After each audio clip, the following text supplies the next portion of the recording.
after Trump's blitz of executive orders, which have ruffled feathers both at home and abroad. The president is expected to speak about reshaping the government, his vision for the economy, and ending the war in Ukraine. And he's promised the speech will be big and has said he will, quote, tell it like it is.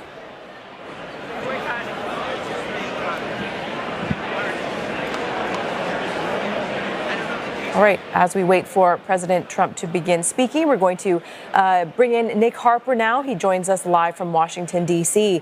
Nick, Mr. Trump's time in office so far, it could be characterized as, turbulent or triumphant, depending on who you ask.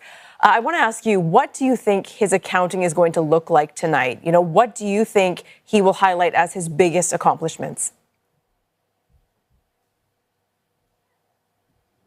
Well, I think he has the opportunity over what could potentially be a more than 1 hour speech to highlight a tremendous amount of accomplishments, because it has been a whirlwind 6 weeks since he re-entered the Oval Office. The White House are saying that this is must-see TV. Potentially 32 million Americans will be tuning in. That's how many tuned in this time last year to watch Joe Biden's final State of the Union. And we have in the last few minutes got excerpts from the White House of things that Donald Trump will be saying and highlighting. I just want to read you a couple of them. He says that these last 6 weeks have been nothing but swift and unrelenting action to usher in the greatest and most successful era in the history of our country. We've accomplished more in 43 days than most administrations accomplish in 4 or 8 years, and we're only just getting started.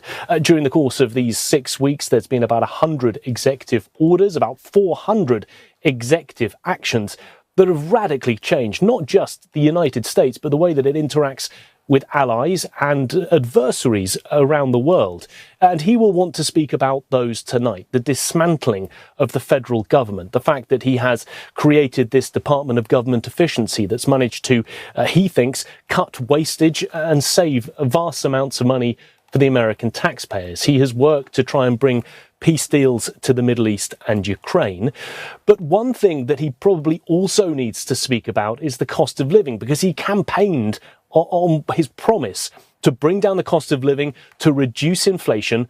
But with these new tariffs that have upended global markets over the last few days, there is a real fear that American consumers are going to bear the brunt of that. They will see prices go up. They will see inflation go up. We're told that in this speech tonight, he's going to break it down into 4 themes, and the economy will dominate that second theme, and during which he's undoubtedly going to try and spell out how he is making things more affordable for Americans out there. Nick, do you think President Trump is going to dare Congress to oppose him? We know that he's already, if you like, ignored, several policies which Congress is responsible for. Or do you think he's going to ask lawmakers to kind of back him and work with him? Well, yeah, he's in an interesting position in the fact that so far he has been in go-it-alone mode. He has put out all of those executive orders that he's able to do without Congress's approval, but there is a whole range of legislative actions that he will need Congress's help with. Now, that's made easier for him because both houses, the House of Representatives and the Senate, are controlled by the Republicans. But things like huge tax cuts that he wants renewed, he'll need to work to get that achieved with Congress. We need to avoid a government shutdown. The deadline for that is Friday week. And this legislative agenda will need the houses to be able to work together. He will undoubtedly, therefore, try and appeal to Congress, in particular the Republicans, to help him with that vast agenda that he's really trying to push through. But of course, there is already concern from some Republicans. They're worried about some of his actions and perhaps some of his overreach that we've seen in the last 6 weeks as a result of that go-it-alone approach. As you were speaking there, Nick, we are looking at live pictures from Washington, D.C. The Trump cabinet has arrived. We moments ago saw Marco Rubio, the U.S. Secretary of State, and they're assembling just ahead of President Donald Trump's entry into the chamber of the House of Representatives. Now, as we wait, I want to talk to you about boycotts, calls by some to boycott today's address, to find some sort of mechanism to counter President Trump tonight. Can we expect any surprises, Nick? Well, I think it's likely to be very small in nature. Democrats have been urging lawmakers not to make a big fuss, not to heckle the president. We know that there will be some lawmakers who are not turning up, including Jerry Connolly. He's a representative from Northern Virginia. He represents a whole heap of government workers who have been fired, and he says that he is doing this in solidarity with them. We're also likely to see some support from Democrat lawmakers when it comes to Ukraine. I mean, we can already see that there are some people there wearing those yellow and blue ties, the colours of the Ukrainian flag. There are some people wearing ribbons and pins, really trying to show that as an opportunity that they are supporting Ukraine and are very concerned about the movements we've seen from Donald Trump, including just in the last 24 hours of suspending all military support to the country. Certainly looks like a full house in the House. Nick, Ukraine and tariffs expected to feature in his speech today. Do you expect him to soften his tone with Zelensky, who has assured the US that he wants peace and a quick end to the war?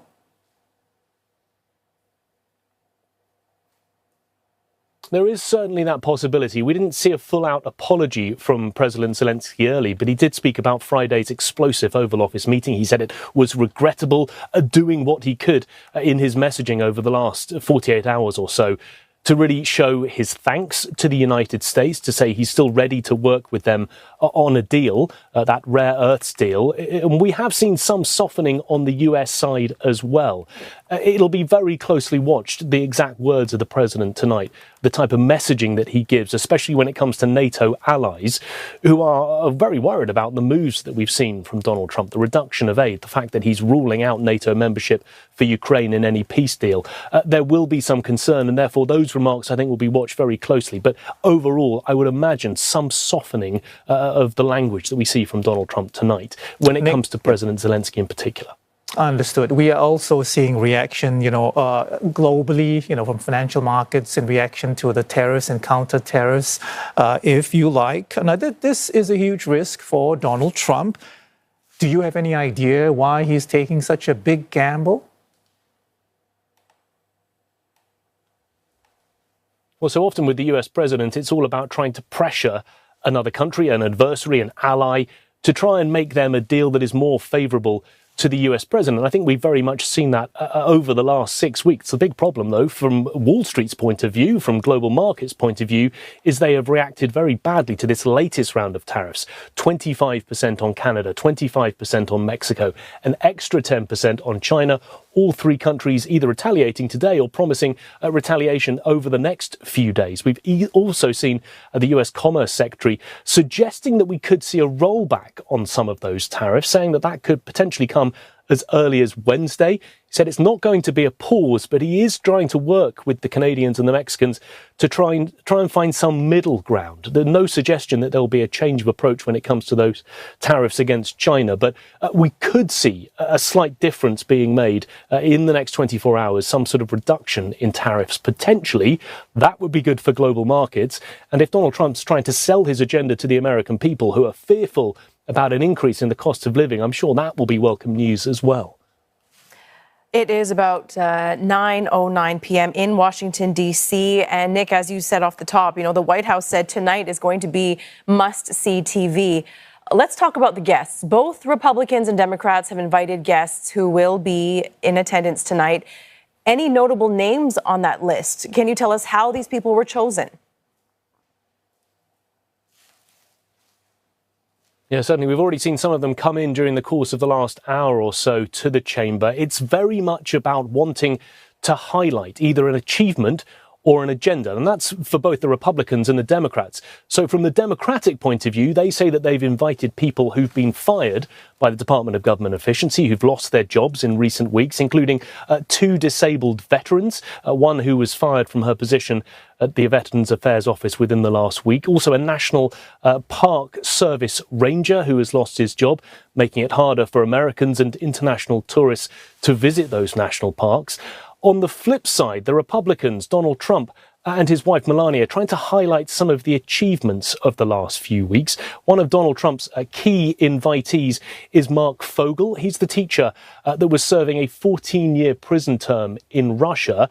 until last month when we saw that prisoner exchange. Donald Trump will be wanting to celebrate that as a win. I'm sure he'll mention Mark Fogel by name, an opportunity for him to stand up in the audience and be recognised.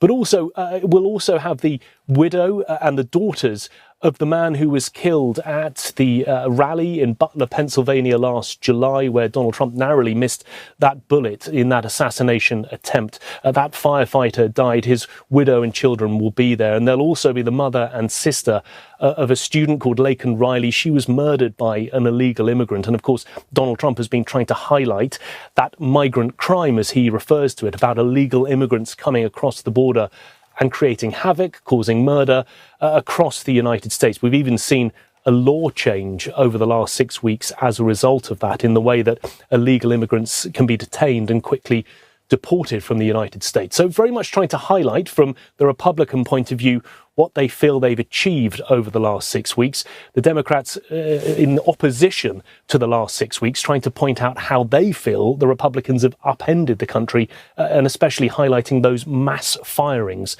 of a whole variety of federal workers in multiple agencies and departments, really right across the United States. But once again, we are awaiting the arrival of President Trump, for his speech before a joint session of Congress. Not quite a State of the Union address. He's only been on the job for 6 weeks, but widely expected to tout his accomplishments, in the very opening phase of his tenure as the 47th president of the United States. Yeah, and Trump's speech is happening on the same day that Canada and China retaliated with tariffs on American goods, Mexico saying they will follow suit on Sunday. Nick, we're looking at pictures of the chamber as we await President Trump. There's one guest I want to focus on for a moment, and that is Elon Musk. He was center stage at Trump's first cabinet meeting last week, and reportedly he helped to craft the speech we're about to hear tonight. How prominently do you think this relationship is going to be on display tonight? Yeah, it'll be a difficult task for the president, a real balancing act, if you will, because while Elon Musk has been central to much of what Donald Trump has achieved, Donald Trump wants to be the man of the moment in tonight's speech, the man in the spotlight there at the front of the room. We have seen pictures of Elon Musk. He's dressed very differently to normal, wearing a suit this evening. He's not in his trademark black MAGA cap and jeans and T-shirt, as we saw him in that cabinet meeting, but also in an Oval Office meeting where he dominated for about 30, 40 minutes, taking multiple questions from reporters while Donald Trump sat at his desk. Elon Musk also had one of his children in the office as well. And I think it'll be a difficult one for Donald Trump to really try and work out how much he focuses on Elon Musk. Well, this is Donald Trump's first time as he walks into the chamber here, first time speaking to a joint session of Congress in his second term. Of course, no stranger to giving this type of speech. Much of the pomp and circumstance is well known to him. It's something that he has had to do before, but very much coming in this evening to a hero's welcome. The Republicans who are happy for him to be returning, and here he comes into the chamber this evening.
So a rapturous welcome for President Trump. No sign of any dissent from Democrats at this point, not that we can see or hear. In fact, I perhaps saw some polite applause from Democrats earlier on as well. Once again, President Trump arriving to address a joint session of Congress. Only 6 weeks in office, widely expected to tout his achievements, talk about issues like Ukraine and the use of tariffs as well.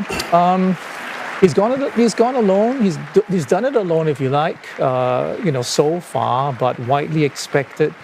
Perhaps not widely expected, but may appeal to lawmakers because he does need their help on a number of fronts, in particular to fund his tax cuts and also to get more money for, if you like, issues which are close to his heart, like the crackdown on illegal immigrants and border control. Yeah, reports initially said that President Trump would begin speaking at around 9:10 p.m. in Washington, D.C. It's now 9:16 p.m. You can see President Trump is in no rush to make his way to the front of the chamber. He is a man familiar with TV, and he is taking this opportunity during prime time to make his entrance. Nick, if we could chat a bit before President Trump begins speaking, I want to talk to you about polls right now in America. The latest Reuters Ipsos poll shows President Trump getting poor marks for how he's handling the cost of living issue, foreign policy as well, though he did score fairly positively on immigration. Okay, I'll pause the question now. We will wait momentarily as President Trump begins to address this joint session of Congress.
Thank you.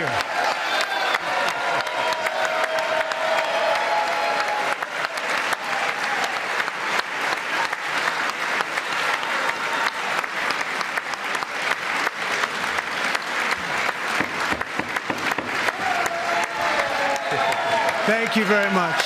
Thank you very much. It's a great honor. Thank you very much. Speaker Johnson, Vice President Vance, the First Lady of the United States,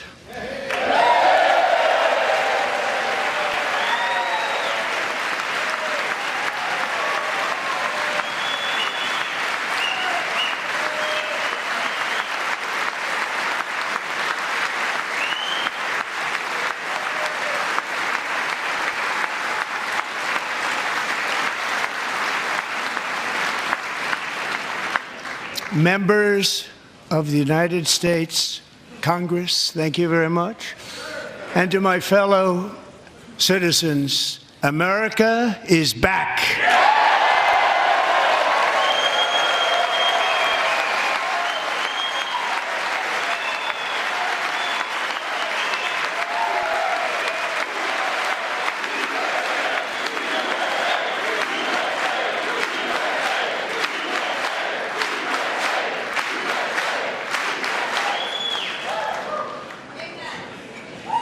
6 weeks ago, I stood beneath the dome of this Capitol and proclaimed the dawn of the golden age of America. From that moment on, it has been nothing but swift and unrelenting action to usher in the greatest and most successful era in the history of our country. We have accomplished more in 43 days than most administrations accomplished in 4 years or 8 years, and we are just getting started.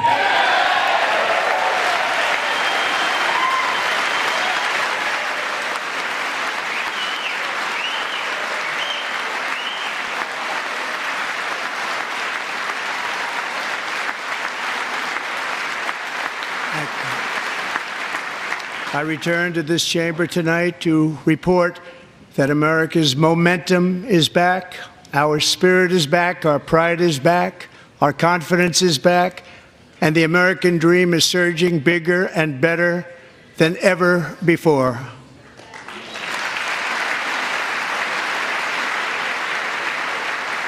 The American dream is unstoppable, and our country is on the verge of a comeback, the likes of which the world has never witnessed and perhaps will never witness again. There's never been anything like it. The presidential election of November 5th was a mandate like has not been seen in many decades.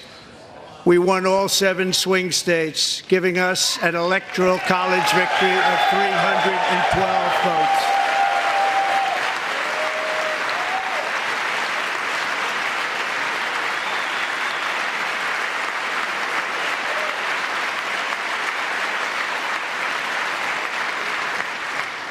We won the popular vote by big numbers and won counties in our country.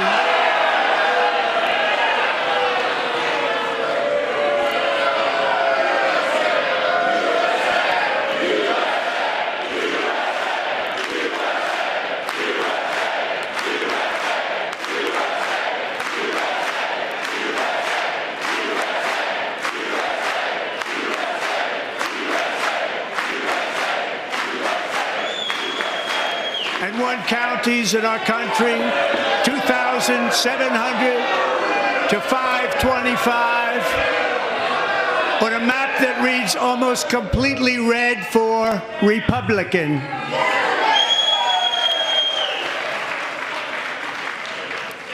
Now, for the first time in modern history, more Americans believe that our country is headed in the right direction than the wrong direction. In fact, it's an astonishing record, 27-point swing, the most ever.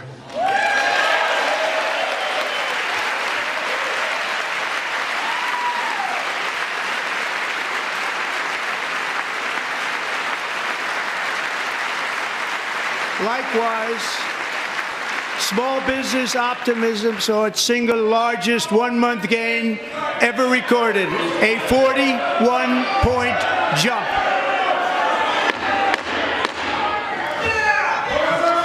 Members are directed to uphold and maintain decorum in the House and to cease any further disruptions. That's your warning.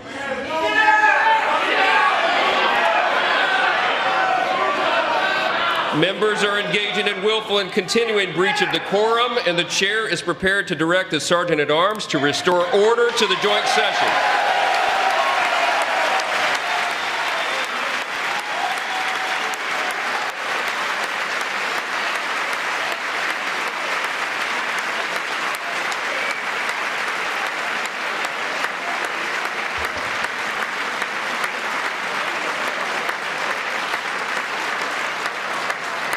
Mr. Green, take your seat. Take your seat, sir. Take your seat. Finding that members continue to engage in willful and concerted disruption of proper decorum, the chair now directs the Sergeant-at-Arms to restore order. Remove this gentleman from the chamber.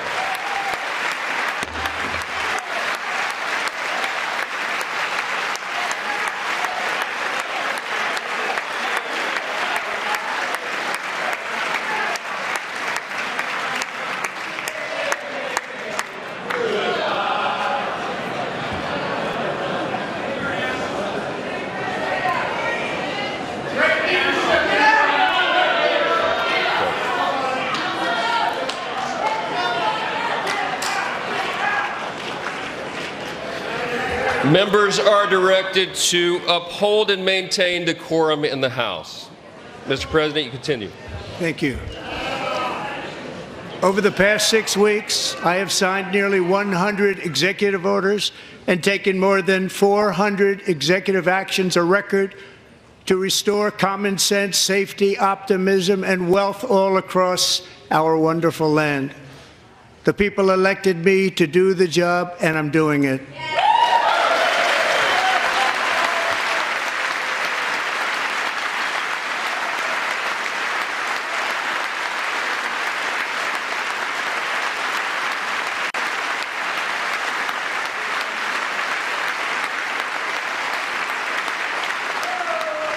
In fact, it has been stated by many that the first month of our presidency, it's our presidency, is the most successful in the history of our nation.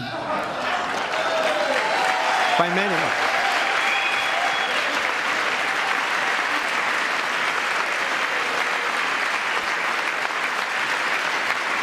And what makes it even more impressive is that, do you know who number 2 is? George Washington. How about that? How about that? I don't know about that list, but we'll take it. Within hours of taking the oath of office, I declared a national emergency on our southern border, and I deployed the U.S. military and Border Patrol to repel the invasion of our country. And what a job they've done. As a result, illegal border crossings last month were by far the lowest ever recorded, ever.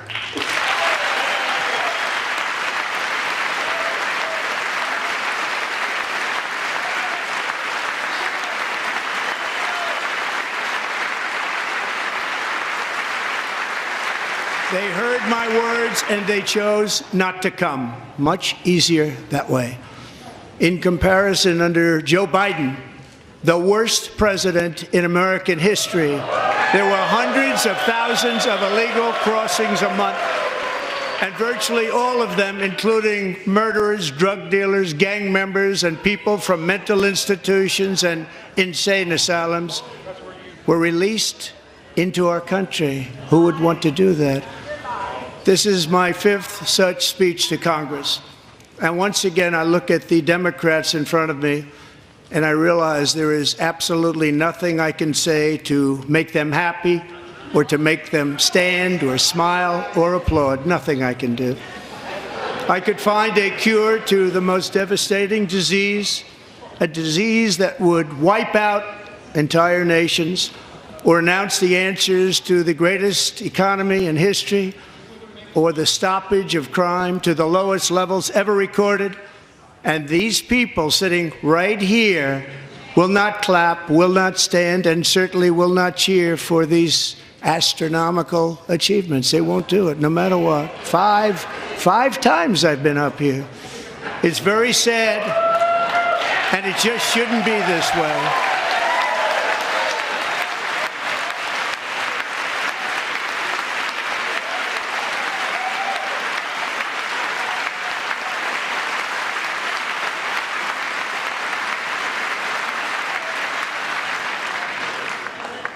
So Democrats sitting before me, for just this one night, why not join us in celebrating so many incredible wins for America? For the good of our nation, let's work together and let's truly make America great again.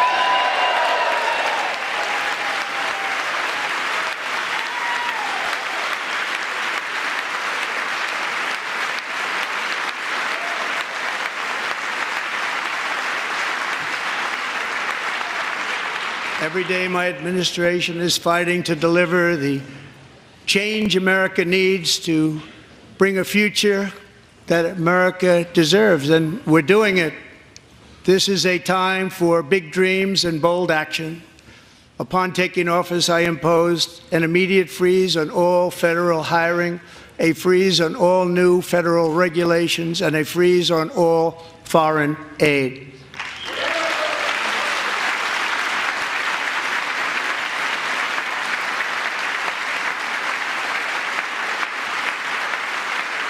I terminated the ridiculous Green New Scam.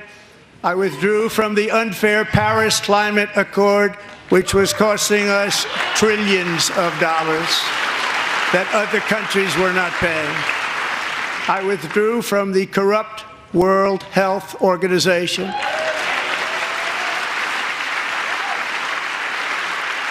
And I also withdrew from the anti-American UN Human Rights Council.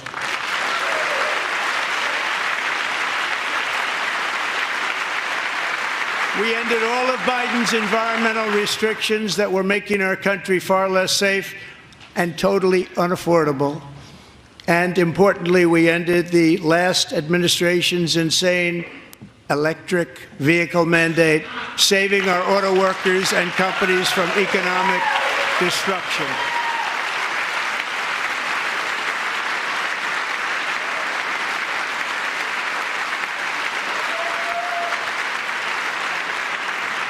To unshackle our economy, I have directed that for every one new regulation, 10 old regulations must be eliminated, just like I did in my very successful first term.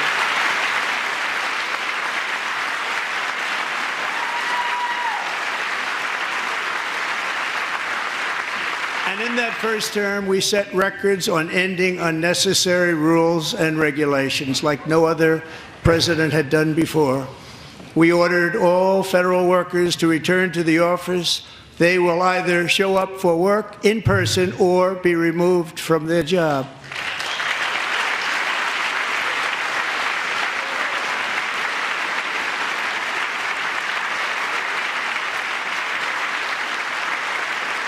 And we've ended weaponized government where, as an example, a sitting president is allowed to viciously prosecute his political opponent, like me.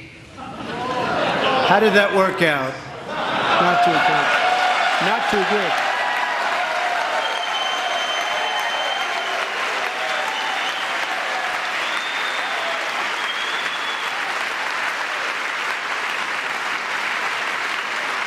And I have stopped all government censorship and brought back free speech in America. It's back.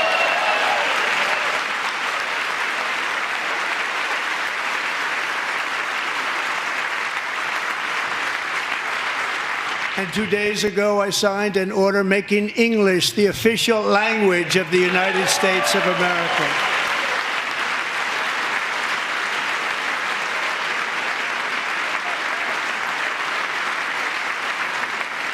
I renamed the Gulf of Mexico the Gulf of America.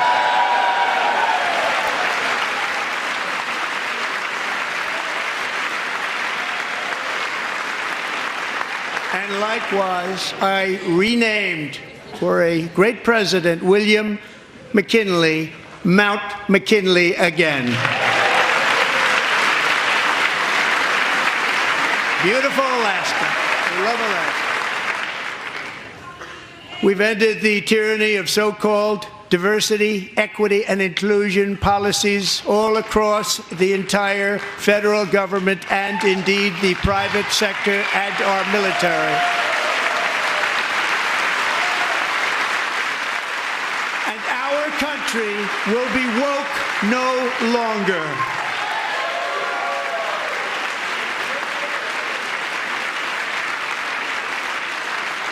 We believe that whether you are a doctor, an accountant, a lawyer, or an air traffic controller, you should be hired and promoted based on skill and competence, not race or gender. Very important.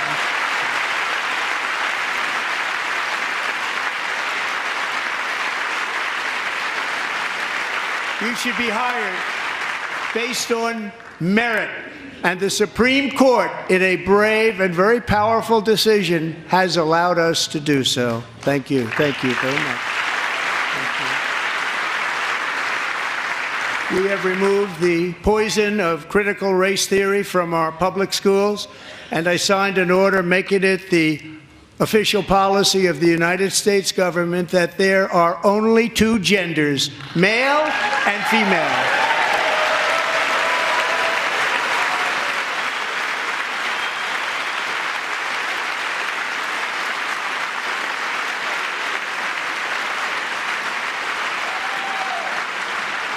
also signed an executive order to ban men from playing in women's sports.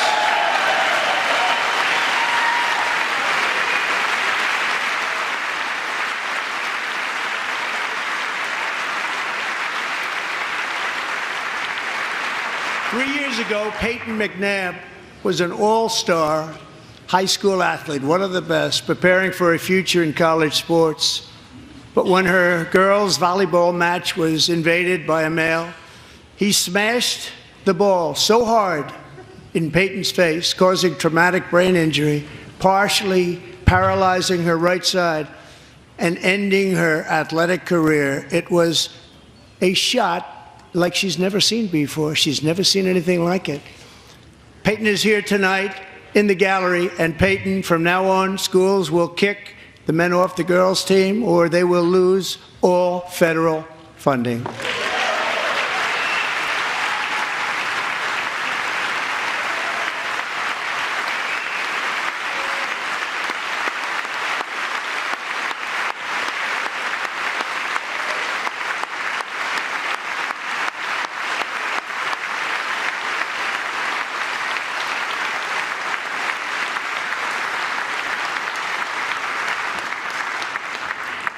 And if you really want to see numbers, just take a look at what happened in the women's boxing, weightlifting, track and field, swimming, or cycling, where a male recently finished a long-distance race 5 hours and 14 minutes ahead of a woman for a new record by 5 hours. Broke the record by 5 hours. It's demeaning for women, and it's very bad for our country. We're not going to put up with it any longer.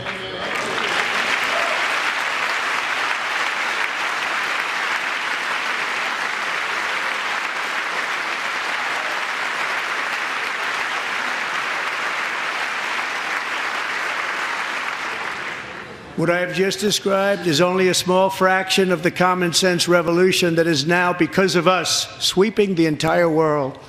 Common sense has become a common theme, and we will never go back. Never. Never going to let that happen. Among my very highest priorities is to rescue our economy and get dramatic and immediate relief to working families. As you know, we inherited from the last administration an economic catastrophe and an inflation nightmare. Their policies drove up energy prices, pushed up grocery costs, and drove the necessities of life out of reach for millions and millions of Americans. They've never had anything like it. We suffered the worst inflation in 48 years, but perhaps even in the history of our country. They're not sure. As president, I'm fighting every day to reverse this damage and make America affordable again.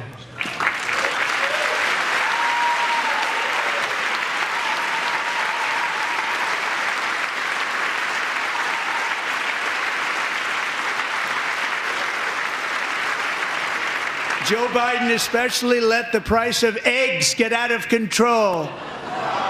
The egg price is out of control, and we're working hard to get it back down. Secretary, do a good job on that. You inherited a total mess from the previous administration. Do a good job.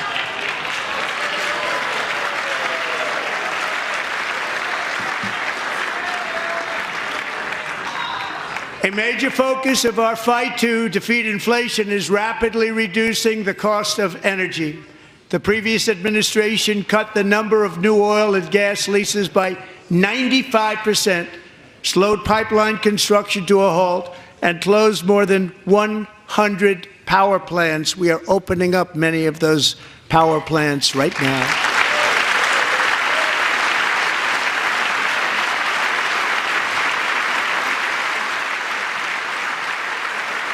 And frankly, we have never seen anything like it. That's why on my first day in office, I declared a national energy emergency. As you've heard me say many times, we have more liquid gold under our feet than any nation on earth, and by far. And now I fully authorize the most talented team ever assembled to go and get it. It's called Drill, Baby, Drill.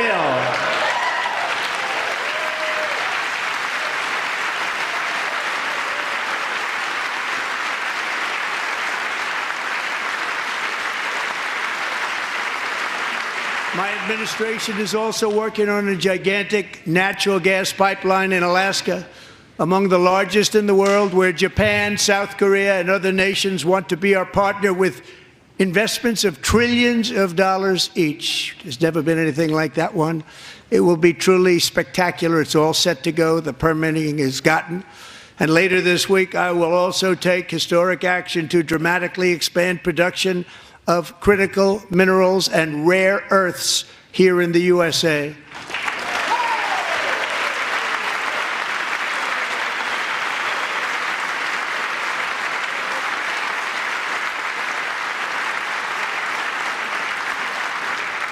To further combat inflation, we will not only be reducing the cost of energy, but will be ending the flagrant waste of taxpayer dollars.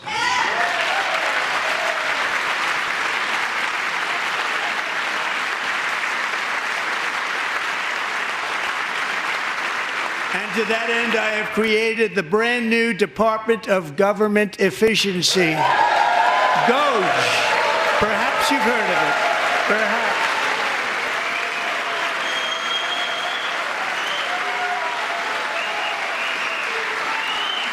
Which is headed by Elon Musk, who is in the gallery tonight.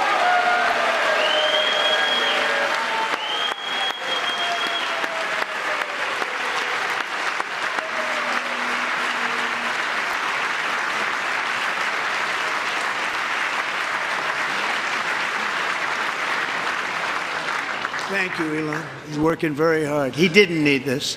He didn't need this. Thank you very much. We appreciate it. Everybody here, even this side, appreciates it, I believe. They just don't want to admit that. Just listen to some of the appalling waste we have already identified. $22 billion from HHS to provide free housing and cars for illegal aliens. $45 million for diversity, equity, and inclusion scholarships in Burma. $40 million to improve the social and economic inclusion of sedentary migrants. Nobody knows what that is. $8 million to promote LGBTQI+ in the African nation of Lesotho, which nobody has ever heard of. $60 million for indigenous peoples and Afro-Colombian empowerment in Central America. $60 million. $8 million for making mice transgender. This is real. $32 million for a left-wing propaganda operation in Moldova. $10 million for male circumcision in Mozambique. $20 million for the Arab Sesame Street in the Middle East. It's a program. $20 million for a program.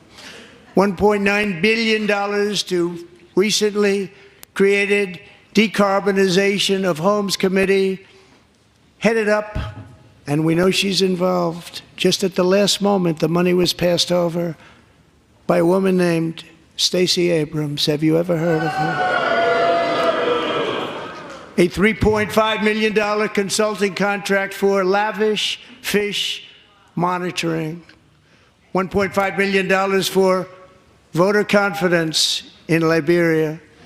$14 million for social cohesion in Mali.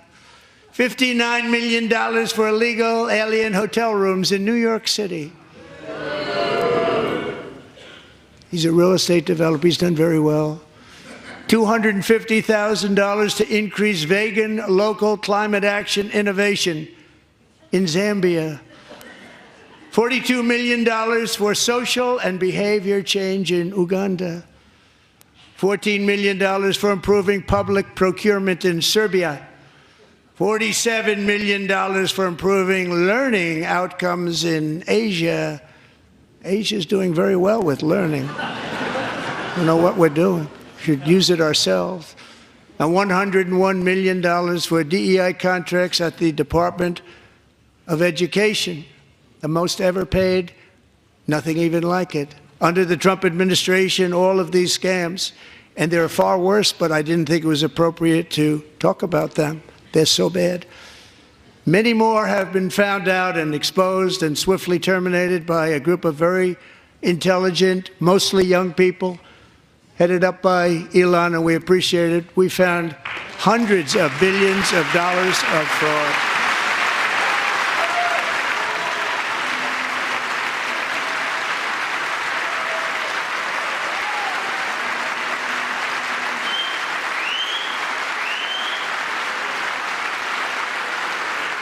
And we've taken back the money and reduced our debt to fight inflation and other things. Taking back a lot of that money. We got it just in time. This is just the beginning.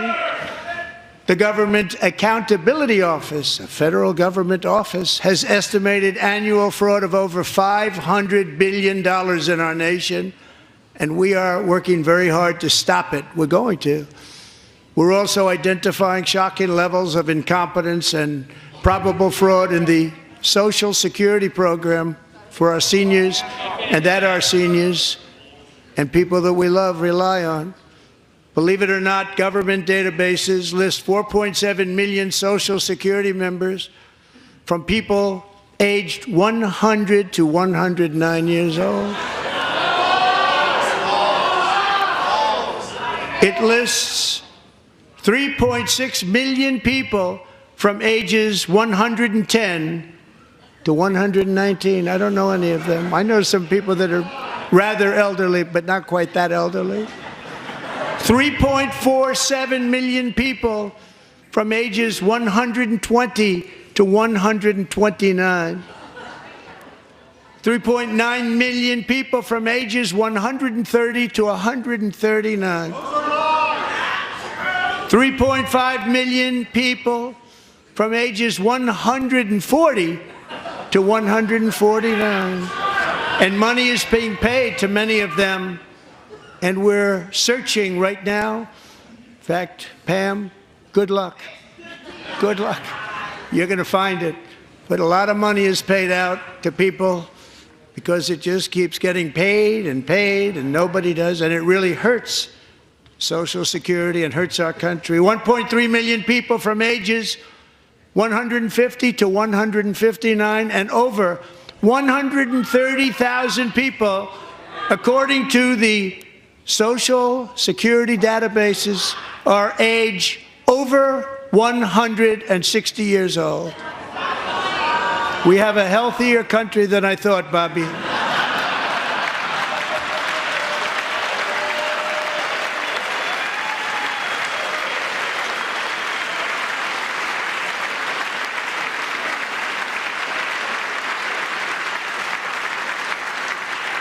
Including, to finish, 1,039 people between the ages of 220 and 229, one person between the age of 240 and 249, and one person is listed at 360 years of age. More than 100 years, more than 100 years older than our country. But we're going to find out where that money's going, and it's not going to be pretty. By slashing all of the fraud, waste, and theft we can find, we will defeat inflation, bring down mortgage rates, lower car payments and grocery prices, protect our seniors, and put more money in the pockets of American families.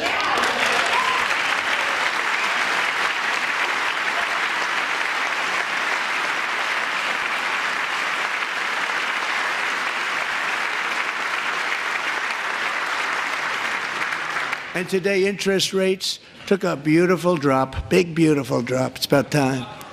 And in the near future, I want to do what has not been done in 24 years, balance the federal budget. We're going to balance it.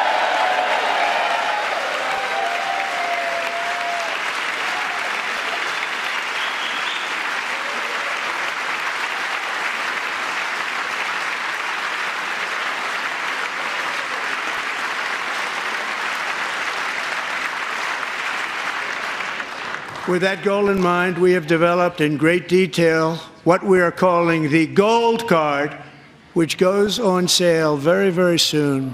For $5 million, we will allow the most successful job-creating people from all over the world to buy a path to U.S. citizenship. It's like the green card, but better and more sophisticated. And these people will have to pay tax in our country. They won't have to pay tax from where they came. The money that they've made, you wouldn't want to do that, but they have to pay tax, create jobs. They'll also be taking people out of colleges and paying for them so that we can keep them in our country instead of having them being forced out.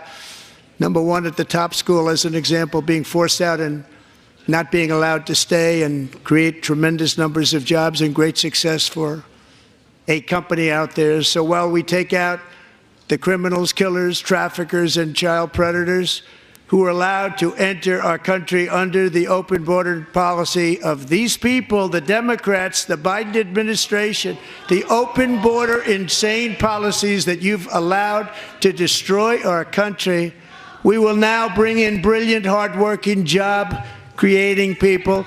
They're going to pay a lot of money, and we're going to reduce our debt with that money.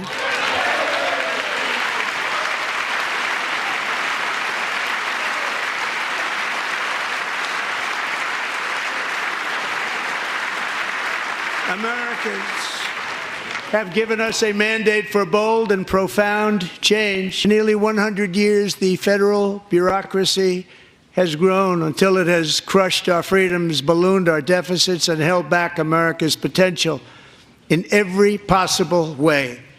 The nation founded by pioneers and risk-takers now drowns under millions and millions of pages of regulations and debt.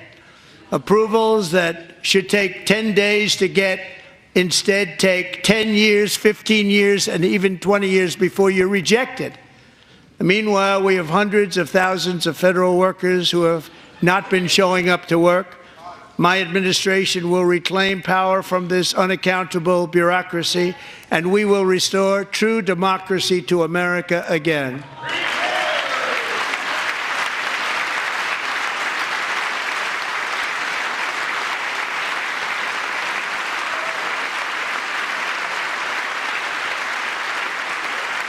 And any federal bureaucrat who resists this change will be removed from office immediately.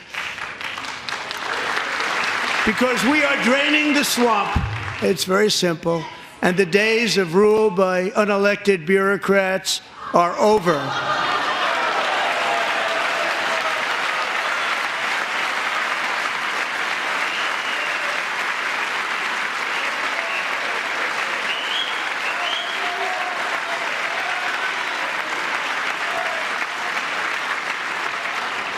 And the next phase of our plan to deliver the greatest economy in history is for this Congress to pass tax cuts for everybody. They're in there. They're waiting for you to vote. And I'm sure that the people on my right, I don't mean the Republican right, but my right here, I'm sure you're going to vote for those tax cuts, because otherwise I don't believe the people will ever vote you into office. So I'm doing you a big favor by telling you that. But I know this group is going to be voting for the tax.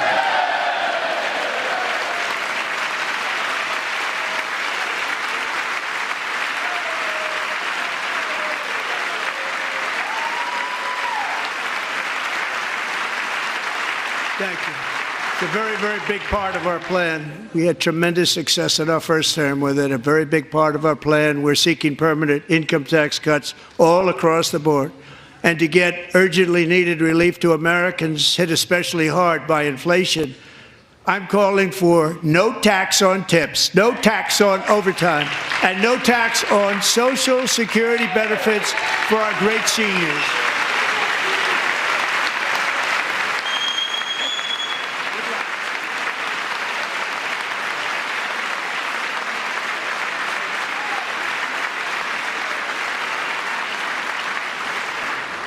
And I also want to make interest payments on car loans tax deductible, but only if the car is made in America.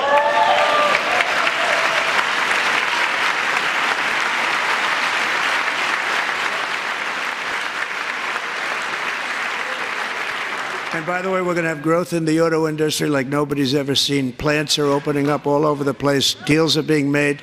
Never seen. That's a combination of the election win and tariffs.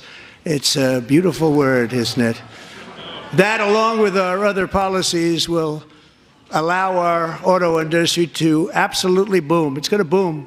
Spoke to the majors today, all three, the top people, and they're so excited. In fact, already numerous car companies have announced that they will be building massive automobile plants in America, with Honda just announcing a new plant in Indiana, one of the largest anywhere in the world.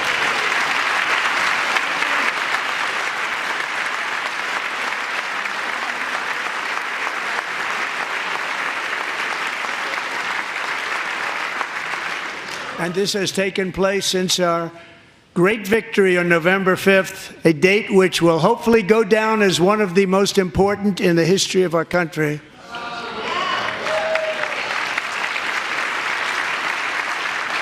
In addition, as part of our tax cuts, we want to cut taxes on domestic production and all manufacturing. And just as we did before, we will provide 100% expensing.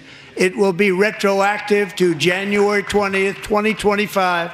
And it was one of the main reasons why our tax cuts were so successful in our first term, giving us the most successful economy in the history of our country. First term. We had a great first term.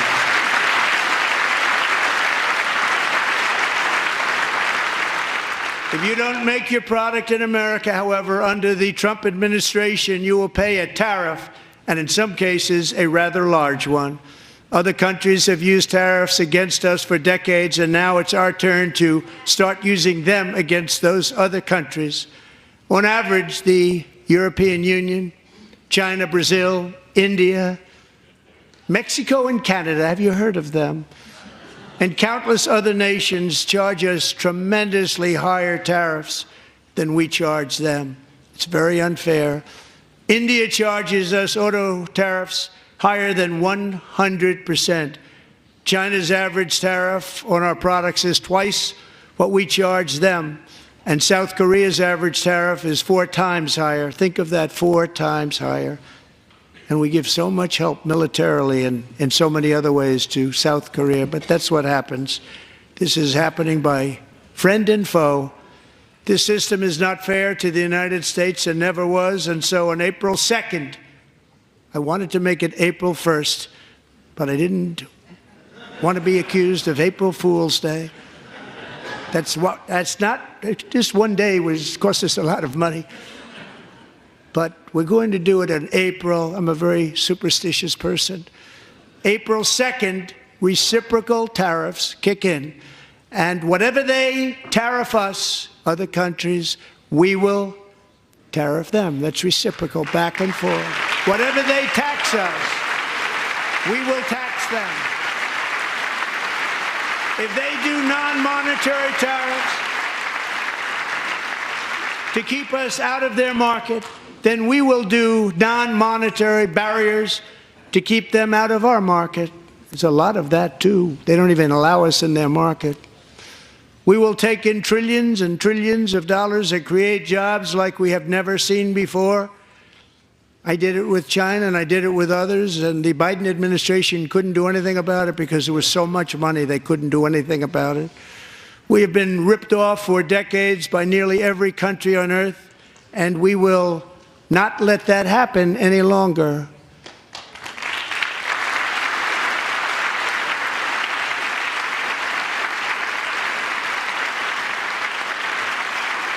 Much has been said over the last 3 months about Mexico and Canada, but we have very large deficits with both of them. But even more importantly, they've allowed fentanyl to come into our country at levels never seen before, killing hundreds of thousands of our citizens and many very young, beautiful people, destroying families. Nobody's ever seen anything like it. They are, in effect, receiving subsidies of hundreds of billions of dollars. We pay subsidies to Canada and to Mexico of hundreds of billions of dollars, and the United States will not be doing that any longer. We're not going to do it any longer.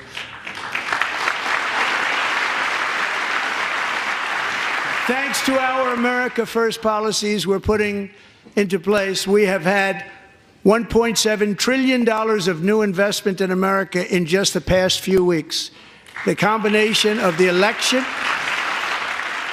and our economic policies that people of SoftBank, one of the most brilliant anywhere in the world, announced a $200 billion investment. OpenAI and Oracle, Larry Ellison, announced $500 billion investment, which they wouldn't have done if Kamala had won. Apple announced $500 billion investment. Tim Cook called me. He said, I cannot spend it fast enough. It's going to be much higher than that, I believe. They'll be building their plants here instead of in China. And just yesterday, Taiwan Semiconductor, the biggest in the world, most powerful in the world, has a tremendous amount, 97% of the market, announced a $165 billion investment to build the most powerful chips on earth right here in the USA.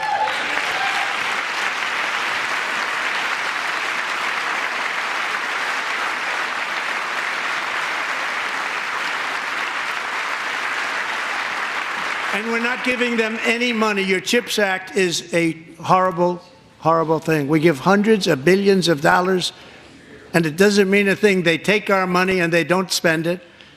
All that meant to them, we're giving them no money. All that was important to them was they didn't want to pay the tariffs, so they came and they're building, and many other companies are coming. We don't have to give them money.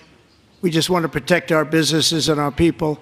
And they will come because they won't have to pay tariffs if they build in America. So it's very amazing. You should get rid of the CHIP Act, and whatever's left over, Mr. Speaker, you should use it to reduce debt or any other reason you want to.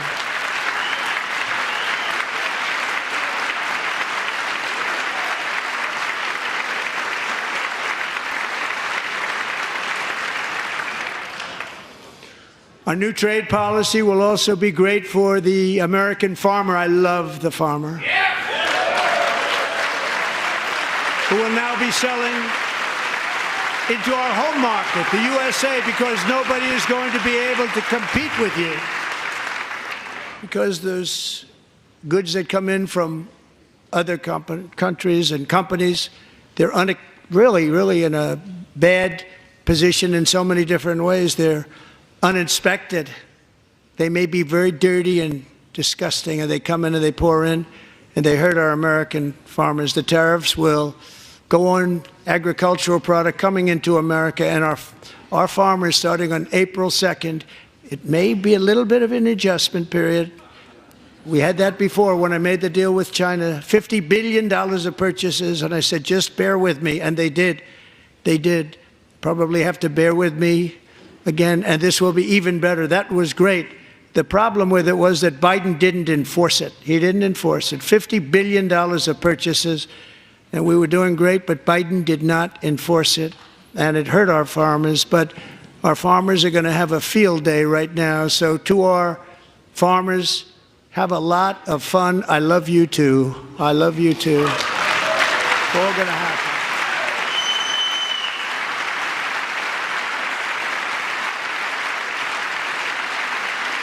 And I have also imposed a 25% tariff on foreign aluminum, copper, lumber, and steel, because if we don't have, as an example, steel and lots of other things, we don't have a military, and frankly, we just won't have a country very long.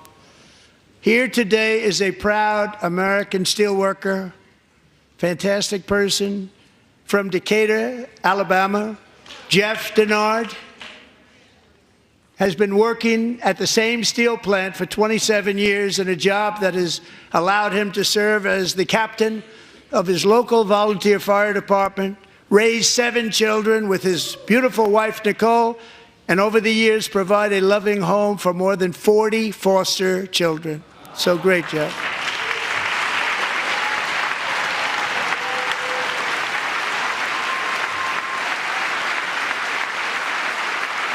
Thank you, Jeff. Thank you, Jeff.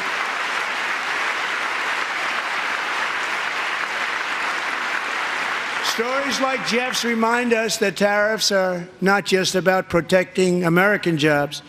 They're about protecting the soul of our country. Tariffs are about making America rich again and making America great again, and it's happening, and it will happen rather quickly. There'll be a little disturbance, but we're okay with that. It won't be much. No, you're not. Oh.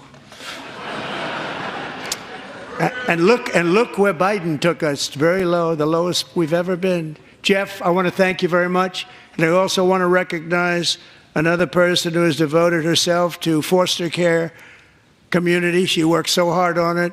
A very loving person, our magnificent First Lady of the United States.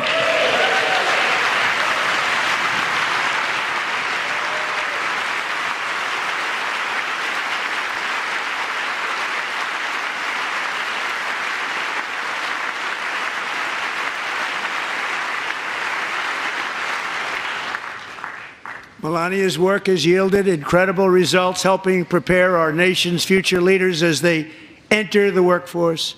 Our First Lady is joined by two impressive young women, very impressive. Haley Ferguson, who benefited from the First Lady's Fostering the Future initiative and is poised to complete her education and become a teacher.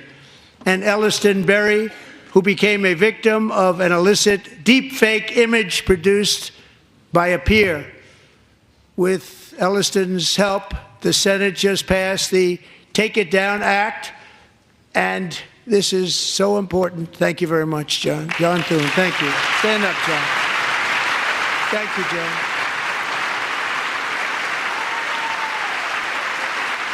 Thank you all very much.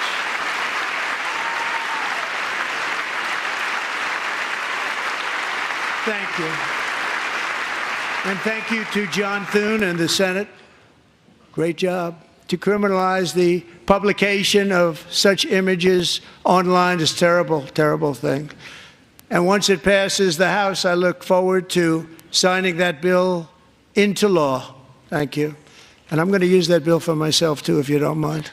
Because nobody gets treated worse than I do online. Nobody. That's great. Thank you very much to the Senate. Thank you. But if we truly care about protecting Americans' children, no step is more crucial than securing America's borders. Over the past 4 years, 21 million people poured into the United States. Many of them were murderers, human traffickers, gang members, and other criminals from the streets of dangerous cities all throughout the world. Because of Joe Biden's insane and very dangerous open border policies, they are now strongly embedded in our country, but we are getting them out and getting them out fast.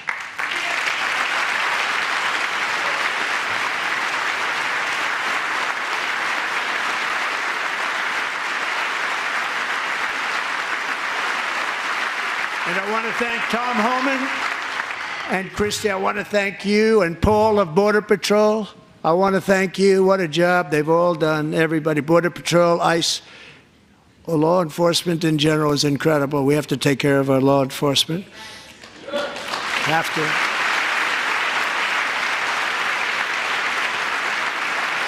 Last year,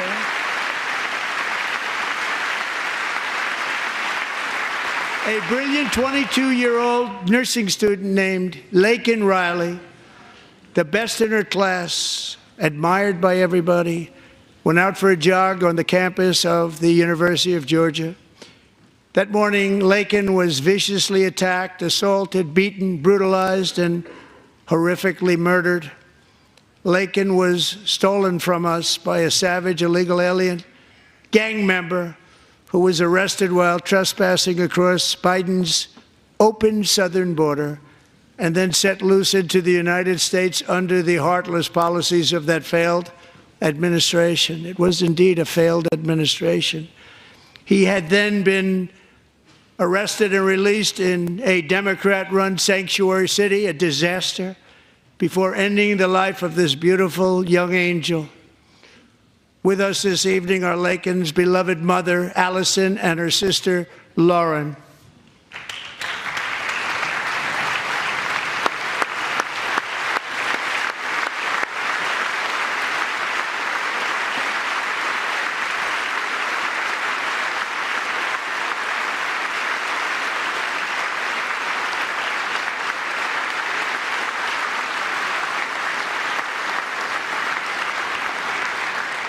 Last year, I told Laken's grieving parents that we would ensure their daughter would not have died in vain. That's why the very first bill I signed into law as your 47th president mandates the detention of all dangerous criminal aliens who threaten public safety. It's a very strong, powerful act.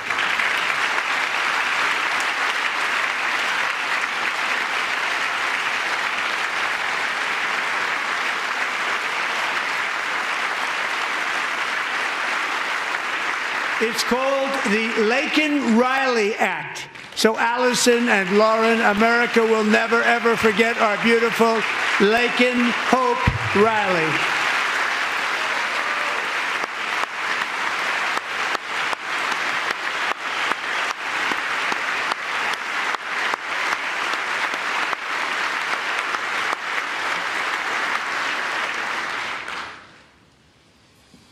Thank you very much. Since taking office, my administration has launched the most sweeping border and immigration crackdown in American history, and we quickly achieved the lowest numbers of illegal border crossers ever recorded. Thank you.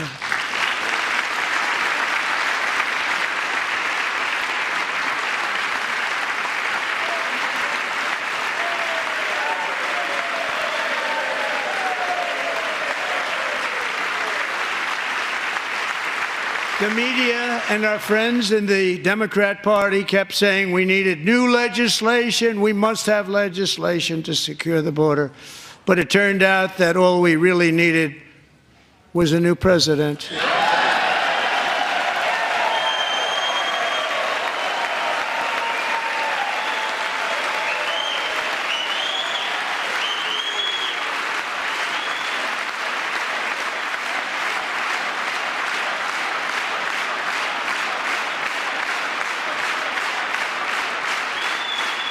Thank you. Joe Biden didn't just open our borders, he flew illegal aliens over them to overwhelm our schools, hospitals, and communities throughout the country. Entire towns like Aurora, Colorado, and Springfield, Ohio, buckled under the weight of the migrant occupation and corruption like nobody's ever seen before. Beautiful towns destroyed. Now, just as I promised in my inaugural address, we are achieving the great liberation of America.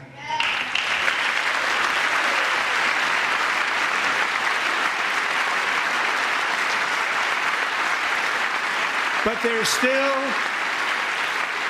is much work to be done. Here tonight is a woman I have gotten to know, Alexis Nungari from Houston. Wonderful woman. Last June, Alexis's 12-year-old daughter, her precious Jocelyn, walked to a nearby convenience store. She was kidnapped, tied up, assaulted for 2 hours under a bridge, and horrifically murdered. Arrested and charged with this heinous crime are 2 illegal alien monsters from Venezuela, released into America by the last administration through their ridiculous open border. The death of this beautiful 12-year-old girl and the agony of her mother and family touched our entire nation greatly. Alexis, I promised that we would always remember your daughter, your magnificent daughter, and earlier tonight I signed an order keeping my word to you. One thing I have learned about Jocelyn is that she loved animals so much. She loved nature. Across Galveston Bay from where Jocelyn lived in Houston, you will find a magnificent national wildlife refuge, a pristine, peaceful, 34,000-acre sanctuary for all of God's creatures on the edge of the Gulf of America. Alexis, moments ago, I formally renamed that refuge in loving memory of your beautiful daughter, Jocelyn. So, Mr. Vice President, if you would, may I have the order?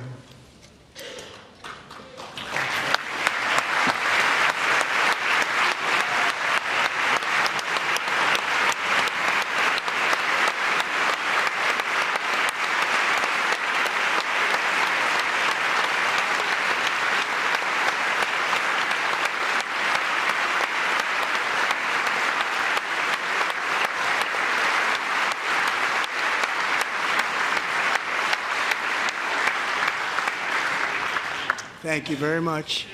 All three savages charged with Jocelyn and Lakin's murders were members of the Venezuelan prison gang, the toughest gang, they say, in the world, known as Tren de Aragua.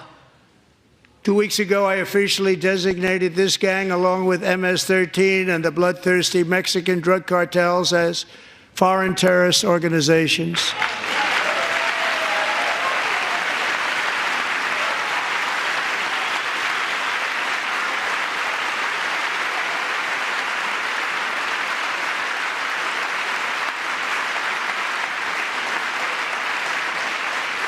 They are now officially in the same category as ISIS, and that's not good for them. Countless thousands of these terrorists were welcomed into the U.S. by the Biden administration. But now every last one will be rounded up and forcibly removed from our country, or, if they're too dangerous, put in jails, standing trial in this country, because we don't want them to come back ever. With us this evening is a warrior on the front lines of that battle, Border Patrol Agent Roberto Ortiz. Great guy.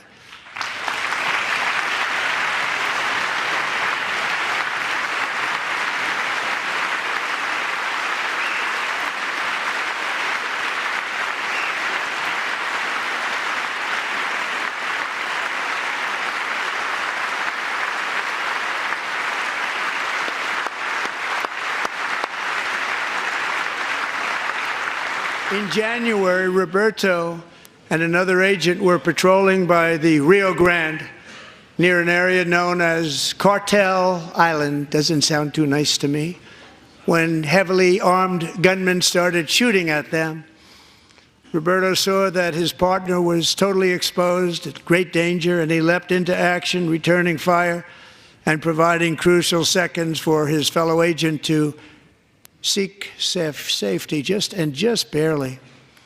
I have some of the prints of that event, and it was not good. Agent Ortiz, we salute you for your great courage and for your line of fire that you took, and for the bravery that you showed. We honor you, and we will always honor you. Thank you, Roberto, very much.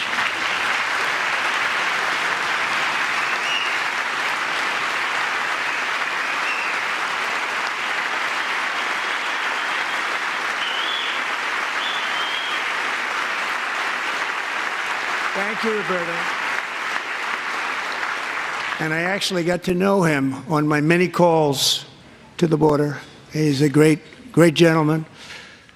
The territory to the immediate south of our border is now dominated entirely by criminal cartels that murder, rape, torture, and exercise total control. They have total control over a whole nation, posing a grave threat to our national security. The cartels are waging war on America, and it's time for America to wage war on the cartels, which we are doing.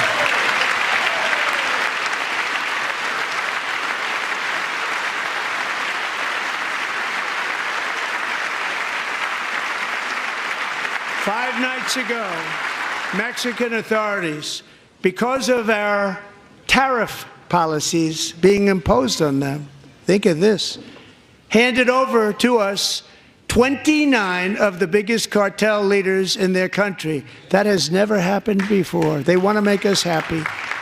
First time ever.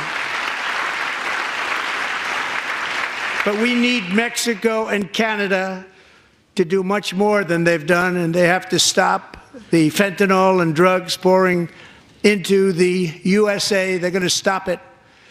I have sent Congress a detailed funding request laying out exactly how we will eliminate these threats to protect our homeland and complete the largest deportation operation in American history, larger even than current record holder President Dwight D. Eisenhower, a moderate man, but someone who believed very strongly in borders. Americans expect Congress to send me this funding without delay so I can sign it into law. So, Mr. Speaker, John Thune, both of you, I hope you're going to be able to do that. Mr. Speaker, thank you. Mr. Leader, thank you. Thank you very much. And let's get it to me. I'll sign it so fast, you won't even believe it.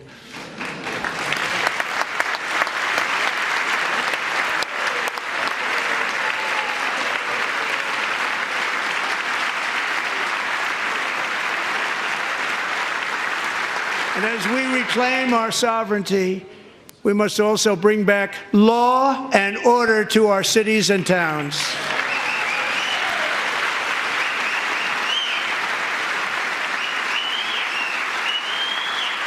In recent years, our justice system has been turned upside down by radical left lunatics.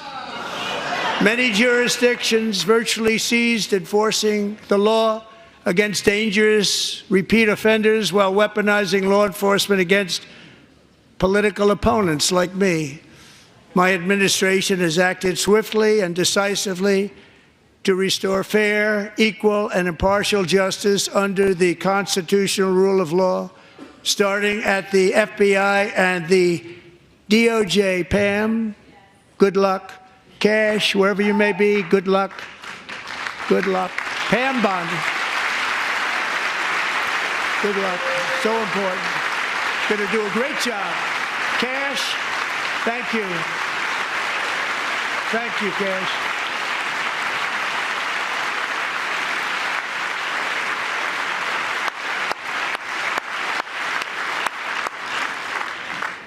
They've already started very strong. They're going to do a fantastic job. You're going to be very proud of them.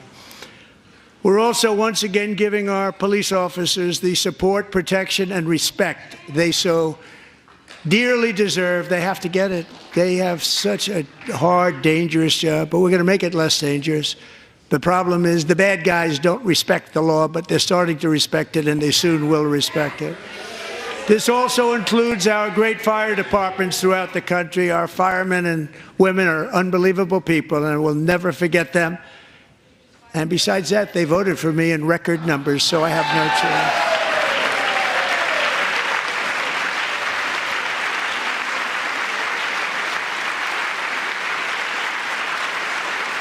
1 year ago this month, 31-year-old New York police officer Jonathan Diller, unbelievably wonderful person and a great officer, was gunned down at a traffic stop on Long Island. I went to his funeral. The vicious criminal charged with his murder had 21 prior arrests, and they were rough arrests, too. He was a real bad one. The thug in the seat next to him had 14 prior arrests and went by the name of Killer. He was Killer. He killed other people, they say, a lot of them. I attended Officer Diller's service, and when I met his wife and one-year-old son, Ryan, it was very inspirational, actually. His widow's name is Stephanie, and she is here tonight. Stephanie, thank you very much, Stephanie. Thank you very much.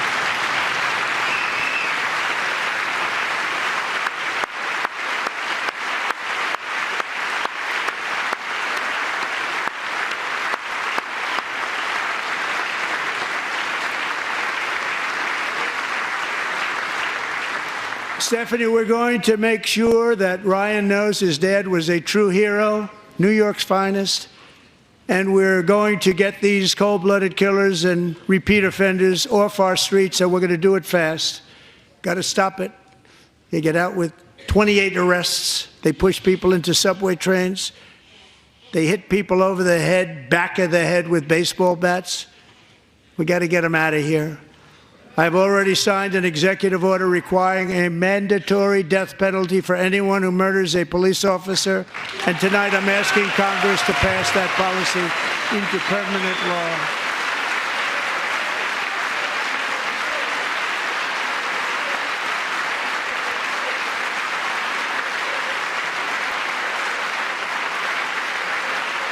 I'm also asking for a new crime bill getting tough on repeat offenders while enhancing protections for America's police officers so they can do their jobs without fear of their lives being totally destroyed. They don't want to be killed. We're going to let them be killed. Joining us in the gallery tonight is a young man who truly loves our police. His name is DJ Daniel. He is 13 years old, and he has always dreamed of becoming a police officer.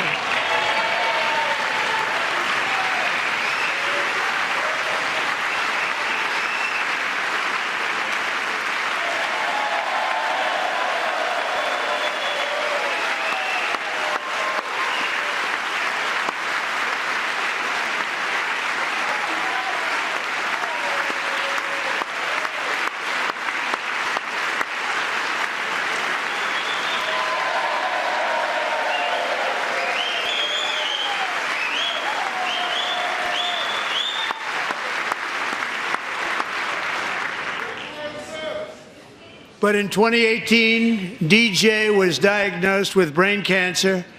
The doctors gave him 5 months at most to live. That was more than 6 years ago.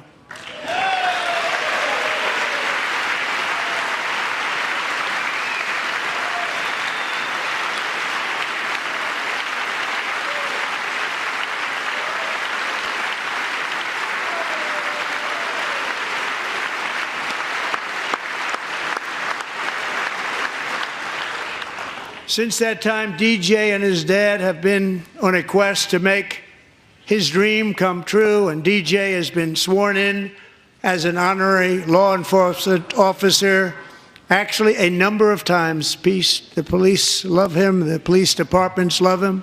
And tonight, DJ, we're going to do you the biggest honor of them all.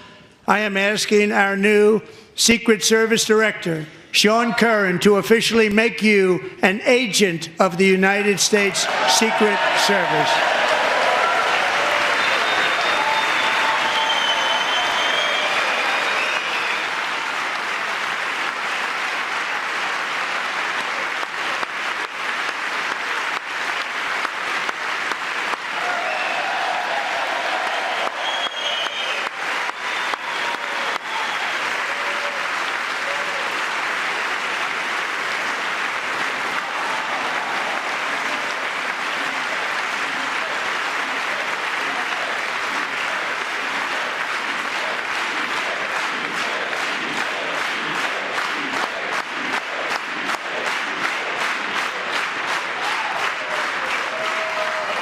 Thank you, DJ. DJ's doctors believe his cancer likely came from a chemical he was exposed to when he was younger. Since 1975, rates of child cancer have increased by more than 40%. Reversing this trend is one of the top priorities for our new presidential commission to make America healthy again, chaired by our new Secretary of Health and Human Services, Robert F. Kennedy, Jr.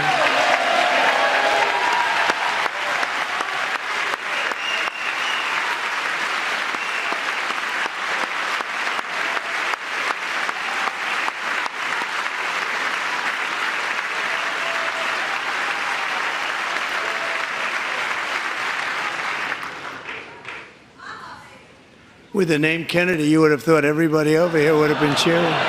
How quickly they forget. Our goal is to get toxins out of our environment, poisons out of our food supply, and keep our children healthy and strong.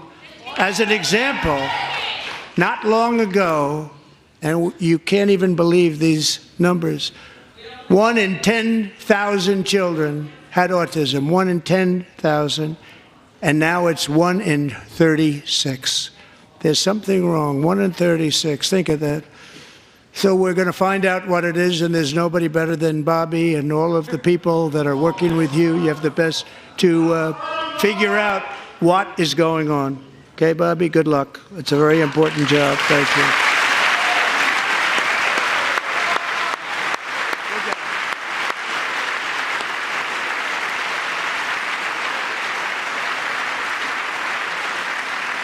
Thank you. My administration is also working to protect our children from toxic ideologies in our schools. A few years ago, January Littlejohn and her husband discovered that their daughter's school had secretly socially transitioned their 13-year-old little girl. Teachers and administrators conspired to deceive January and her husband while encouraging her daughter to use a new name and pronouns. They, them pronoun, actually, all without telling January, who is here tonight and is now a courageous advocate against this form of child abuse. January, thank you. Thank you. Thank you very much.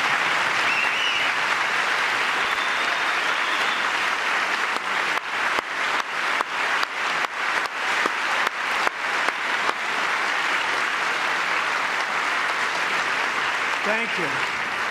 Stories like this are why, shortly after taking office, I signed an executive order banning public schools from indoctrinating our children with transgender ideology.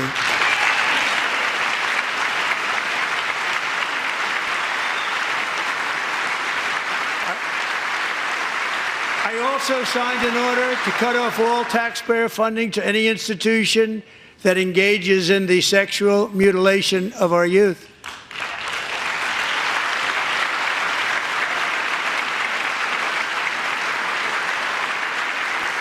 And now I want Congress to pass a bill permanently banning and criminalizing sex changes on children and forever ending the lie that any child is trapped in the wrong body. This is a big lie.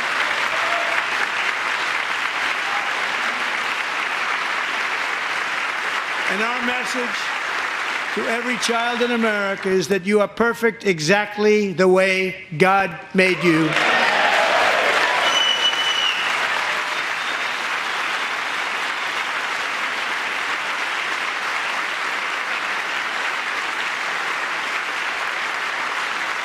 Because we're getting wokeness out of our schools and out of our military, and it's already out, and it's out of our society. We don't want it.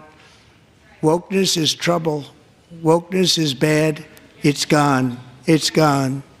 And we feel so much better for it, don't we? Don't we feel better? Our service members won't be activists and ideologues. They will be fighters and warriors. They will fight for our country. And Pete, congratulations.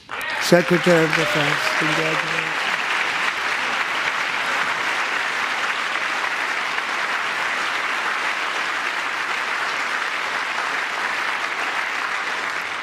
And he's not big into the woke movement, I can tell you. I know him well.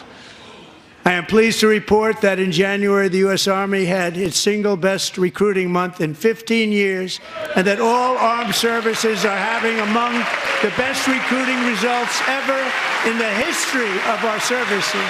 What a difference.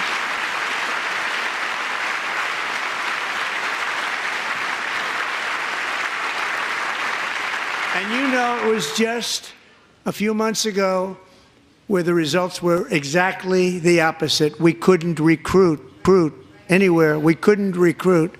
Now we're having the best results just about that we've ever had. What a tremendous turnaround. It's really a beautiful thing to see.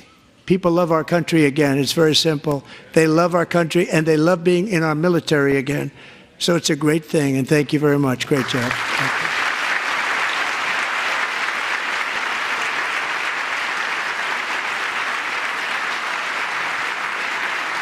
We're joined tonight by a young man, Jason Hartley, who knows the weight of that call of duty.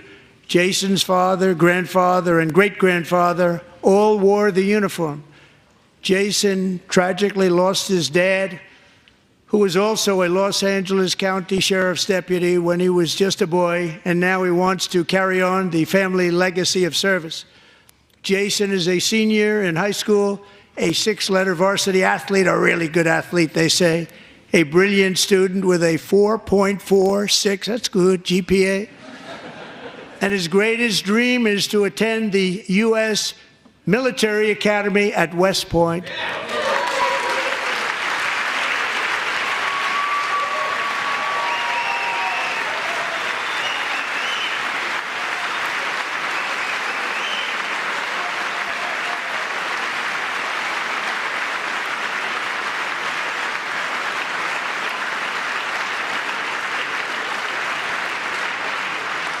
And Jason, that's a very big deal getting in. That's a hard one to get into. But I'm pleased to inform you that your application has been accepted. You will soon be joining the Corps of Cadets.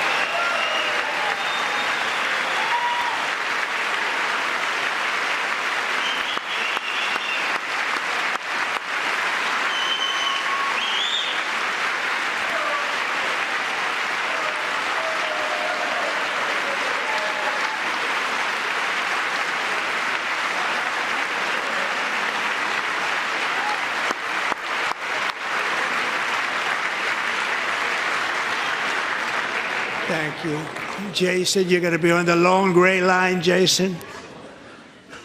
As Commander-in-Chief, my focus is on building the most powerful military of the future. As a first step, I'm asking Congress to fund a state-of-the-art Golden Dome missile defense shield to protect our homeland, all made in the USA.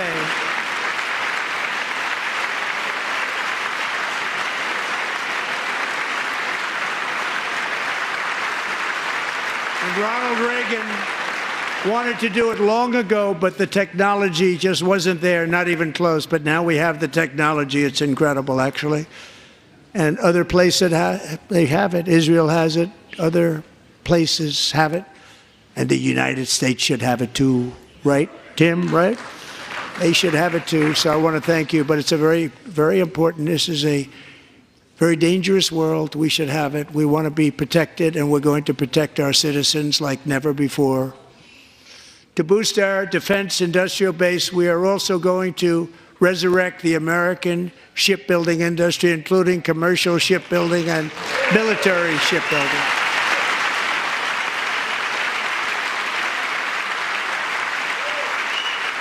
And for that purpose, I am announcing tonight that we will create a new Office of Shipbuilding in the White House and offer special tax incentives to bring this industry home to America where it belongs. We used to make so many ships. We don't make them anymore very much, but we're going to make them very fast, very soon. It will have a huge impact. To further enhance our national security, my administration will be reclaiming the Panama Canal, and we've already started doing it.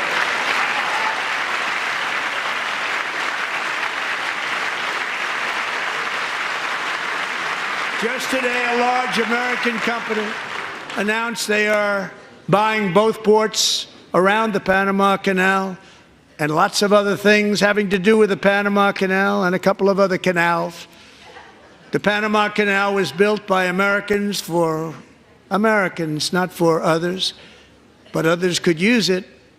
But it was built at tremendous cost of American blood and treasure. 38,000 workers died building the Panama Canal. They died of malaria, they died of snake bites and mosquitoes. Not a nice place to work. They paid them very highly to go there, knowing there was a 25% chance that they would die. The most expensive project also that was ever built in our country's history, if you bring it up to modern day costs. It was given away by the Carter administration for $1. But that agreement has been violated very severely. We didn't give it to China. We gave it to Panama, and we're taking it back.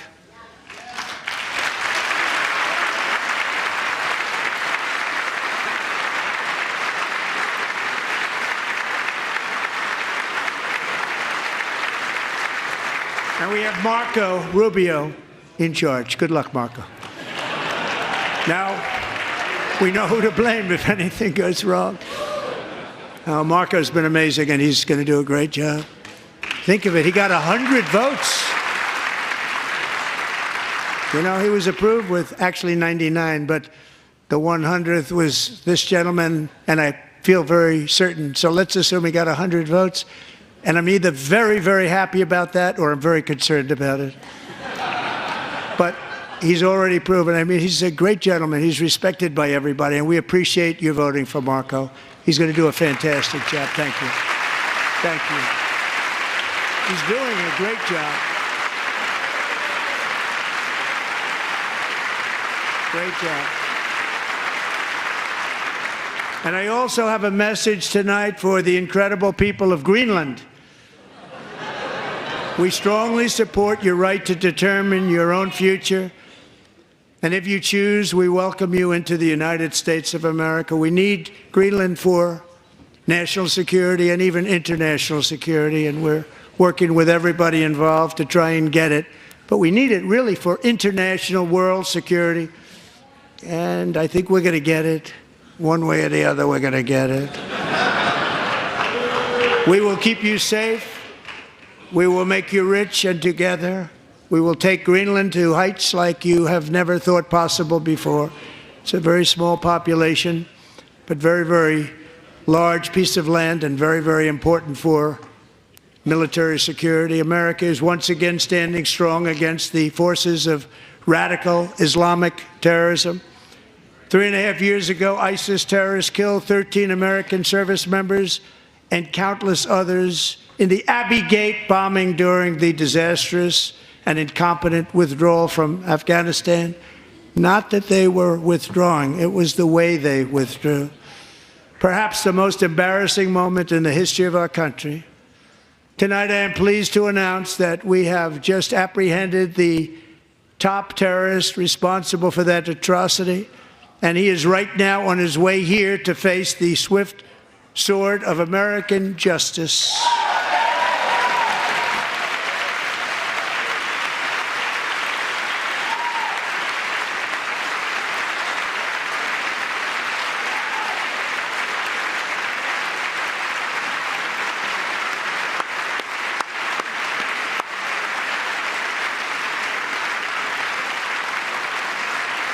And I want to thank especially the government of Pakistan for helping arrest this monster. This was a very momentous day for those 13 families who I actually got to know very well, most of them, whose children were murdered, and the many people that were so badly, over 42 people, so badly injured on that fateful day in Afghanistan. What a horrible day.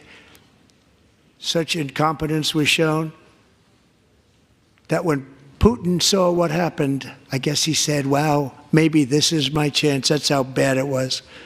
Should have never happened. Grossly incompetent people. I spoke to many of the parents and loved ones, and they're all in our hearts tonight. Just spoke to them on the phone. We had a big call. Every one of them called, and everybody was on the line, and they did nothing but cry with happiness. They were very happy, as happy as you can be under those circumstances. Their child, brother, sister, son, daughter was killed for no reason whatsoever. In the Middle East, we're bringing back our hostages from Gaza. In my first term, we achieved one of the most groundbreaking peace agreements in generations, the Abraham Accords.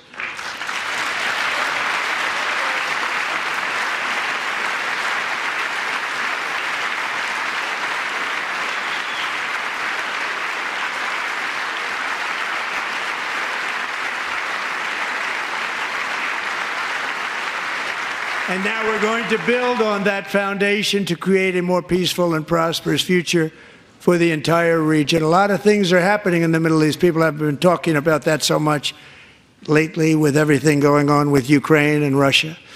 But a lot of things are happening in the Middle East. It's a rough neighborhood, actually. I'm also working tirelessly to end the savage conflict in Ukraine. Millions of Ukrainians and Russians have been needlessly killed or wounded in this horrific and brutal conflict with no end in sight. The United States has sent hundreds of billions of dollars to support Ukraine's defense, with no security, with no anything.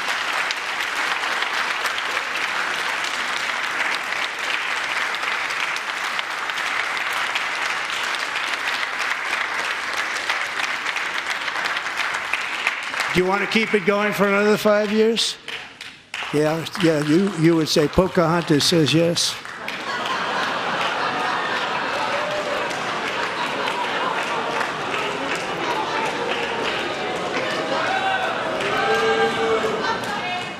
$2,000 people are being killed every single week. More than that.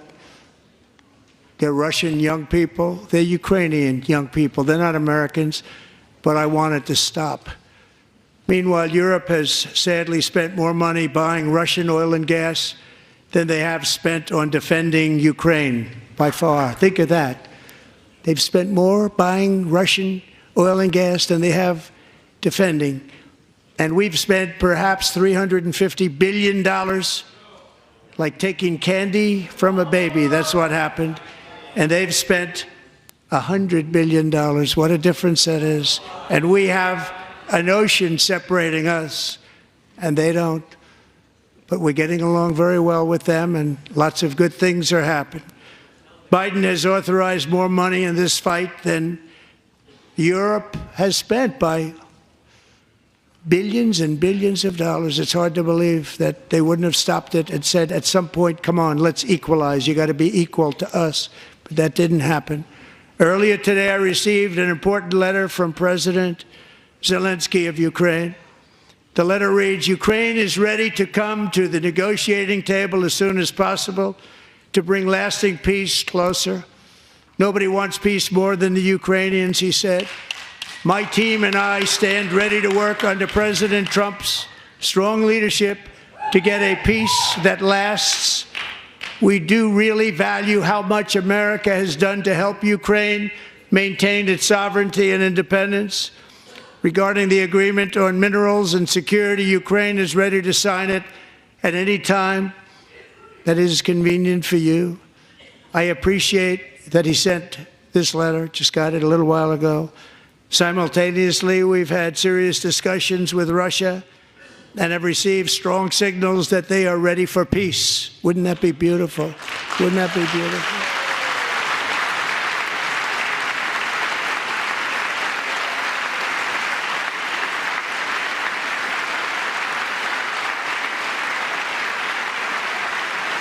Wouldn't that be beautiful?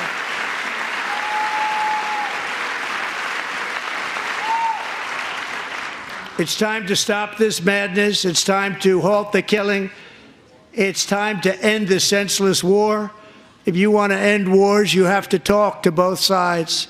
Nearly 4 years ago, amid rising tensions, a history teacher named Mark Fogel was detained in Russia and sentenced to 14 years in a penal colony. Rough stuff. The previous administration barely lifted a finger to help him. They knew he was innocent, but they had no idea where to begin.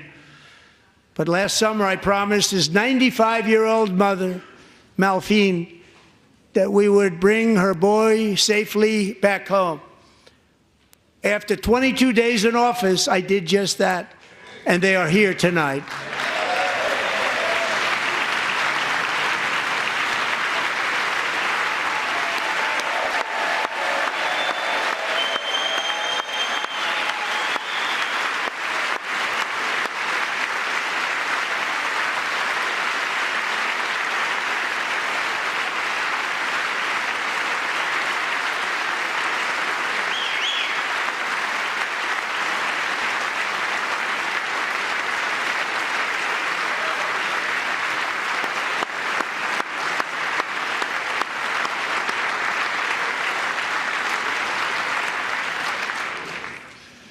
To Mark and his great mom, we are delighted to have you safe and sound and with us.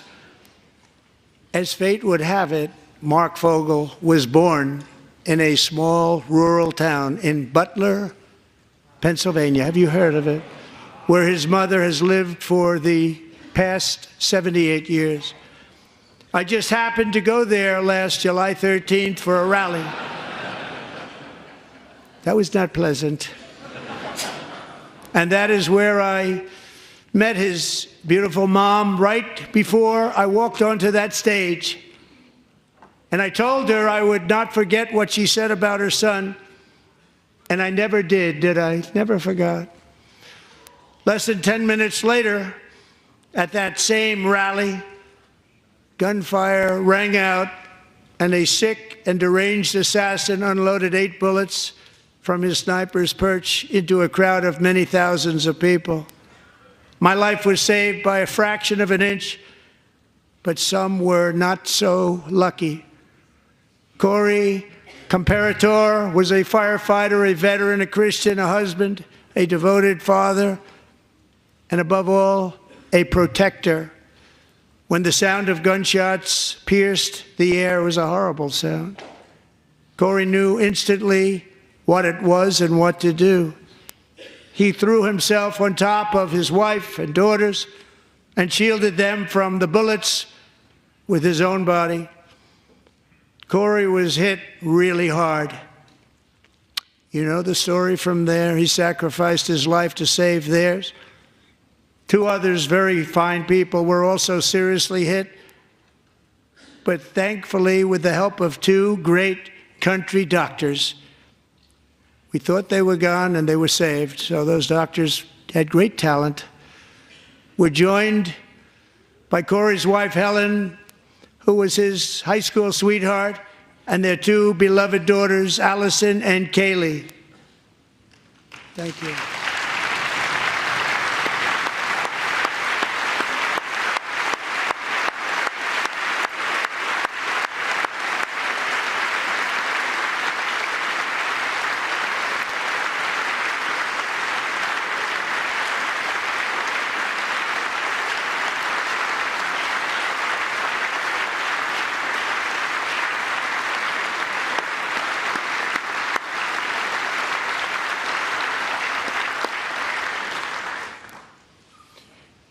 To Helen, Allison, and Kaylee, Corey is looking down on his three beautiful ladies right now, and he is cheering you on. He loves you.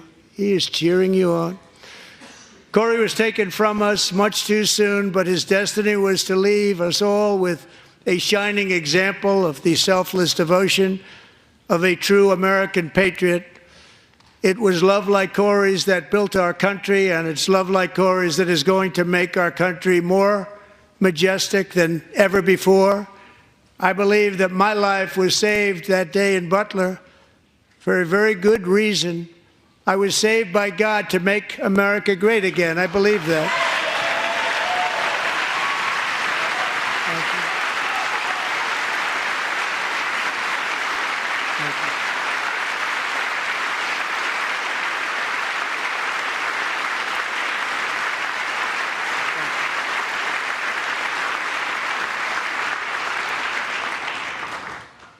Thank you very much. From the patriots of Lexington and Concord to the heroes of Gettysburg and Normandy, from the warriors who crossed the Delaware to the trailblazers who climbed the Rockies, and from the legends who soared at Kitty Hawk to the astronauts who touched the moon, Americans have always been the people who defied all odds, transcended all dangers, made the most extraordinary sacrifices, and did whatever it took to defend our children, our country, and our freedom. And as we have seen in this chamber tonight, that same strength, faith, love, and spirit is still alive and thriving in the hearts of the American people.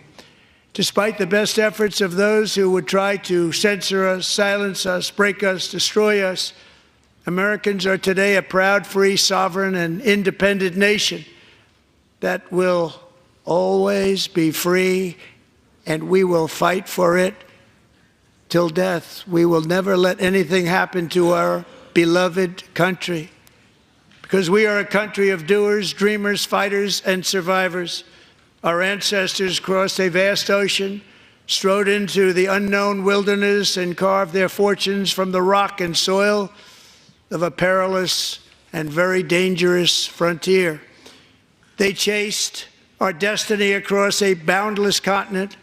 They built the railroads, laid the highways, and graced the world with American marvels like the Empire State Building, the mighty Hoover Dam, and the towering Golden Gate Bridge. They lit the world with electricity, broke free of the force of gravity, fired up the engines of American industry, vanquished the communists, fascists, and Marxists all over the world, and gave us countless modern wonders sculptured out of iron, glass, and steel. We stand on the shoulders of these pioneers who won and built the modern age, these workers who poured their sweat into the skylines of our cities, these warriors who shed their blood on fields of battle and gave everything they had for our rights and for our freedom. Now it is our time to take up the righteous cause of American liberty, and it is our turn to take America's destiny into our own hands and begin the most thrilling days in the history of our country. This will be our greatest era. With God's help, over the next 4 years, we are going to lead this nation even higher, and we are going to forge the freest, most advanced, most dynamic, and most dominant civilization ever to exist on the face of this earth. We are going to create the highest quality of life, build the safest and wealthiest and healthiest and most vital communities anywhere in the world. We are going to conquer the vast frontiers of science, and we're going to lead humanity into space and plant the American flag on the planet Mars and even far beyond.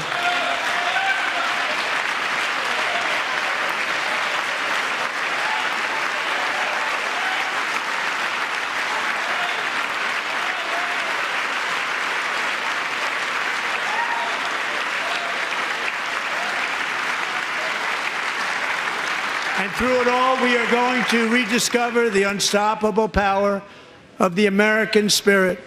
And we are going to renew unlimited promise of the American dream. Every single day, we will stand up and we will fight, fight, fight for the country our citizens believe in and for the country our people deserve.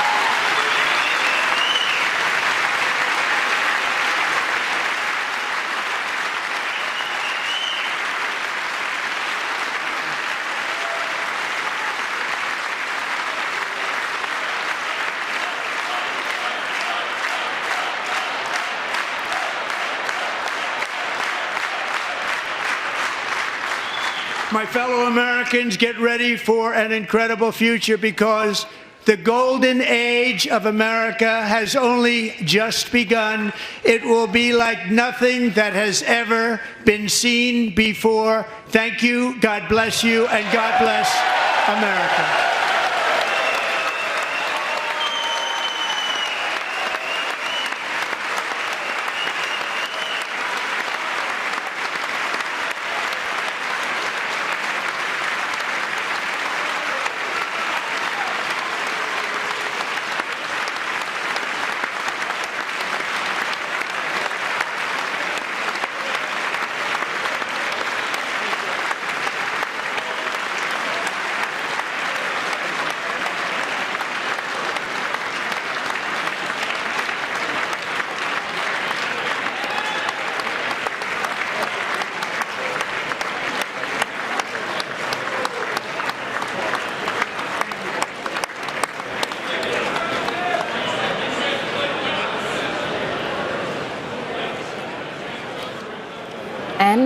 And that was U.S. President Donald Trump there addressing a joint session of Congress, his first since he began his second term in office more than a month ago.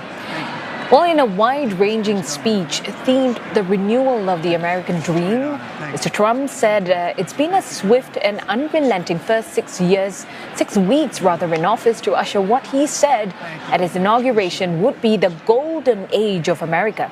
He said he has accomplished more in the last 6 weeks than the past 4 to 8 years, and declared that America's spirit, pride, and confidence are back. Thank you again. And the American dream is surging bigger and better than ever before.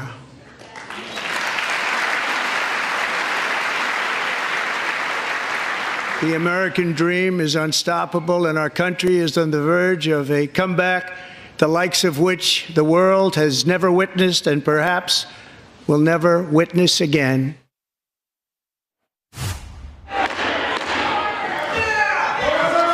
Members are directed to uphold and maintain decorum in the House and to cease any further disruptions. That's your warning.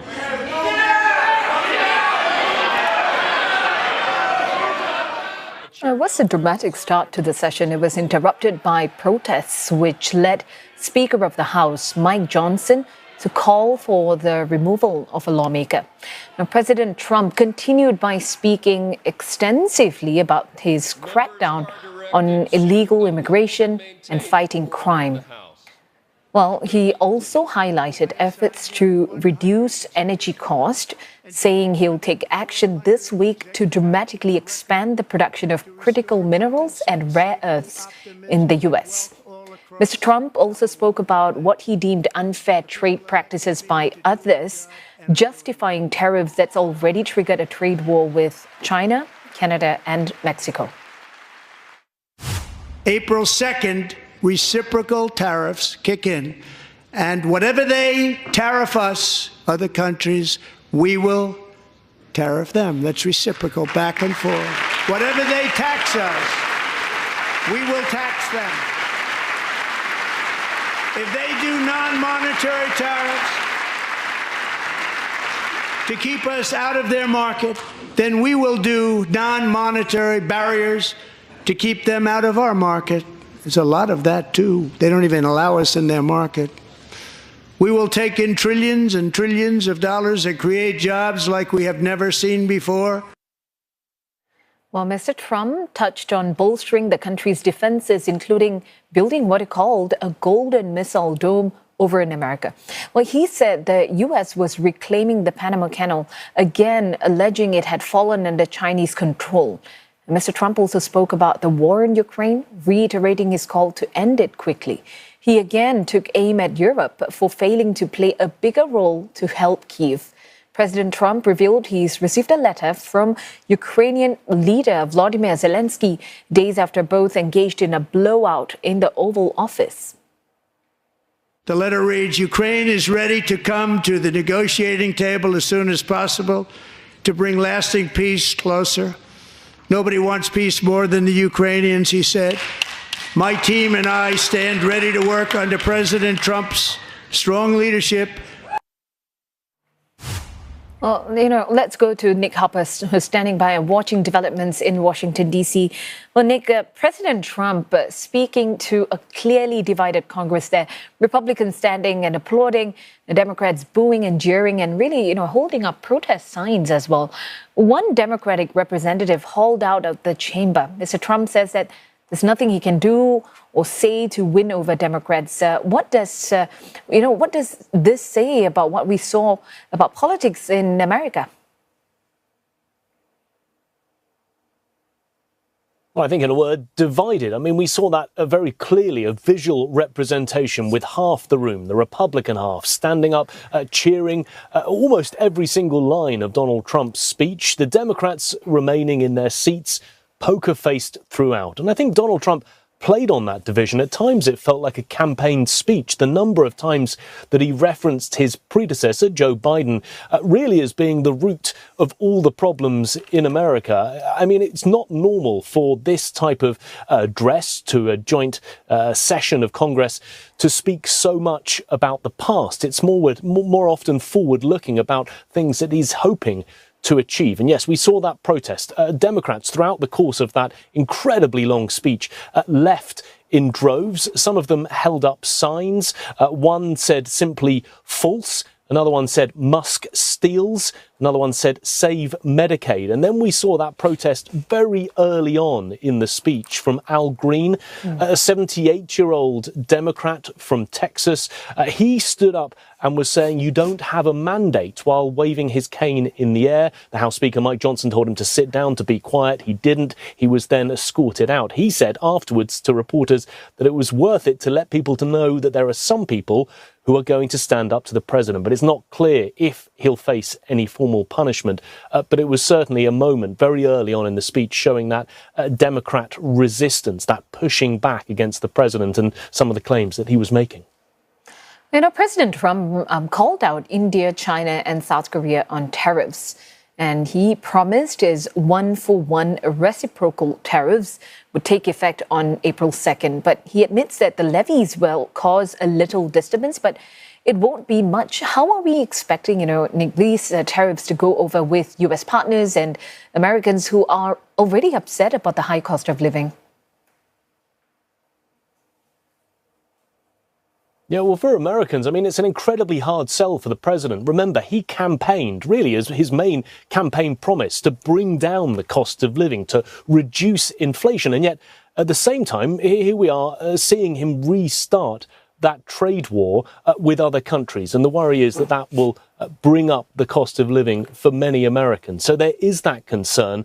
And this is what he had to say, referencing those three Asian countries, and particularly the tariffs that he feels are causing a very big impact. Countless other nations charge us tremendously higher tariffs than we charge them. It's very unfair. India charges us auto tariffs higher than 100%. China's average tariff on our products is twice what we charge them. And South Korea's average tariff is 4 times higher. Think of that, 4 times higher. And we give so much help militarily and in so many other ways to South Korea, but that's what happens.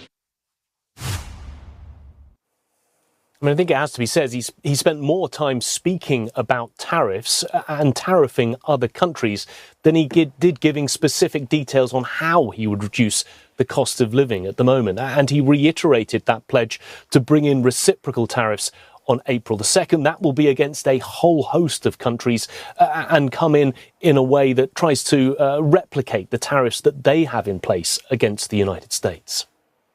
Well, Nick, we also saw several times Elon Musk being mentioned during Mr. Trump's speech there, quite a few times during the speech. And perhaps you could let us know, what does this tell us about the amount of influence that Elon Musk now has in the White House? Yeah, referenced several times. The cameras panned to him. He was up in the public gallery, not an elected official, so he wasn't down on the floor of the chamber. Was wearing a suit and tie rather than his black MAGA baseball cap. But I think it does show that influence because much of the last 6 weeks, that whirlwind of executive orders that we've seen being signed and the disruption that has been caused centres around the Department of Government Efficiency, DOGE, which Elon Musk heads up. The fact that there have been thousands of workers who have been fired, have been put on administrative leave. We've seen wholesale departments being shut down. The International Development Agency, USAID, effectively being frozen. It shows that influence that Elon Musk wields, the fact that Donald Trump has entrusted him with that. And certainly it is something that Republicans in the room were cheering. It is something that has dismayed Democrats, though, over the last 6 weeks. Well, you mentioned about how they were jeering in the room itself. What are some of the reactions you're hearing from both Republicans and Democrats to his address, which just ended shortly ago? Yeah, many of the Democrats astounded by what they heard. They felt that many of the things that Donald Trump referenced was really a laundry list of things that they had heard before. Republicans, though, coming out in support. But I think it's interesting to note, in terms of high-profile Democrats, really no one has spoken out against the president, bearing in mind that throughout the campaign running up to November's election, it was all about Donald Trump being a threat to democracy. Democrats simply haven't put their heads above the parapets to speak in that type of language since Donald Trump re-entered the Oval Office. Now, we are having the Democrats giving a chance to speak. Their rebuttal speech will be hearing from a first-term representative from Michigan, a Senator Elisa Slotkin, and we're told that she's going to offer a bold vision of hope, unity, and a brighter future for everyone, not just the wealthy few at the top. But I think part of it will be that realigned strategy of the Democrats, not to attack Donald Trump and what he stands for, but rather to point out what his policies are doing and how they are affecting the American people. But I think the Democrats as a whole still haven't worked out a strategy going forward, and they'll need to very quickly if they're going to think about how to win seats in the midterms in 2026 and how they're going to try and have a candidate that they think will be able to take on the Republicans in the 2028 presidential election. Nick, thank you so much for unpacking things for us just hot out of the oven. Nick Harper in Washington, D.C. Well, we also have Clara, who's going to be here telling us about how markets are looking right now. Clara, what do you have for us? Well, investors are digesting those comments from President Trump, who acknowledged that there would be a little disturbance from the tariff action, but he promised that the rewards would be worth it. U.S. futures are now trading in the green. It follows a sell-off on Wall Street overnight as U.S. tariffs on China, Mexico and Canada took effect, and those countries retaliated. All this trade uncertainty is leaving investors worried about the potential shockwaves for the global economy. Let's check on the US dollar index, which is now ticking lower below the flat line. And cautious trade across Asia-Pacific markets as escalating global trade tensions weigh on sentiment. We're seeing a mixed picture in this hour. Japan's Nikkei 225 up more than 0.6%. Korea's Kospi in the green as well, up more than 0.8%. And ASX in the red, down by more than 0.9%. Mr. Trump also lauded Taiwanese chipmaker TSMC's $100 billion U.S. investment plan in his speech. Now, TSMC is now ticking higher by 2%. Investors in the region are also weighing comments from China's top legislature against rising tariff risks on the world's second largest economy. Markets in the Greater China region trading higher as Beijing aims for economic growth of around 5% in 2025 and ramps up spending to counter the effects of U.S. levies. We're seeing a mixed picture in this hour. The Shanghai Composite Index up more than 0.3%. Shenzhen going in the other direction, while the Hang Seng is leading the way in gains up more than 1.6%. And back to you, Ella. Well, thanks, Clara, for the market updates right there. Now, for further analysis of President Trump's Congress address to the Congress, let's now speak to Luis DiCipio, professor of political science from UC Irvine, who's joining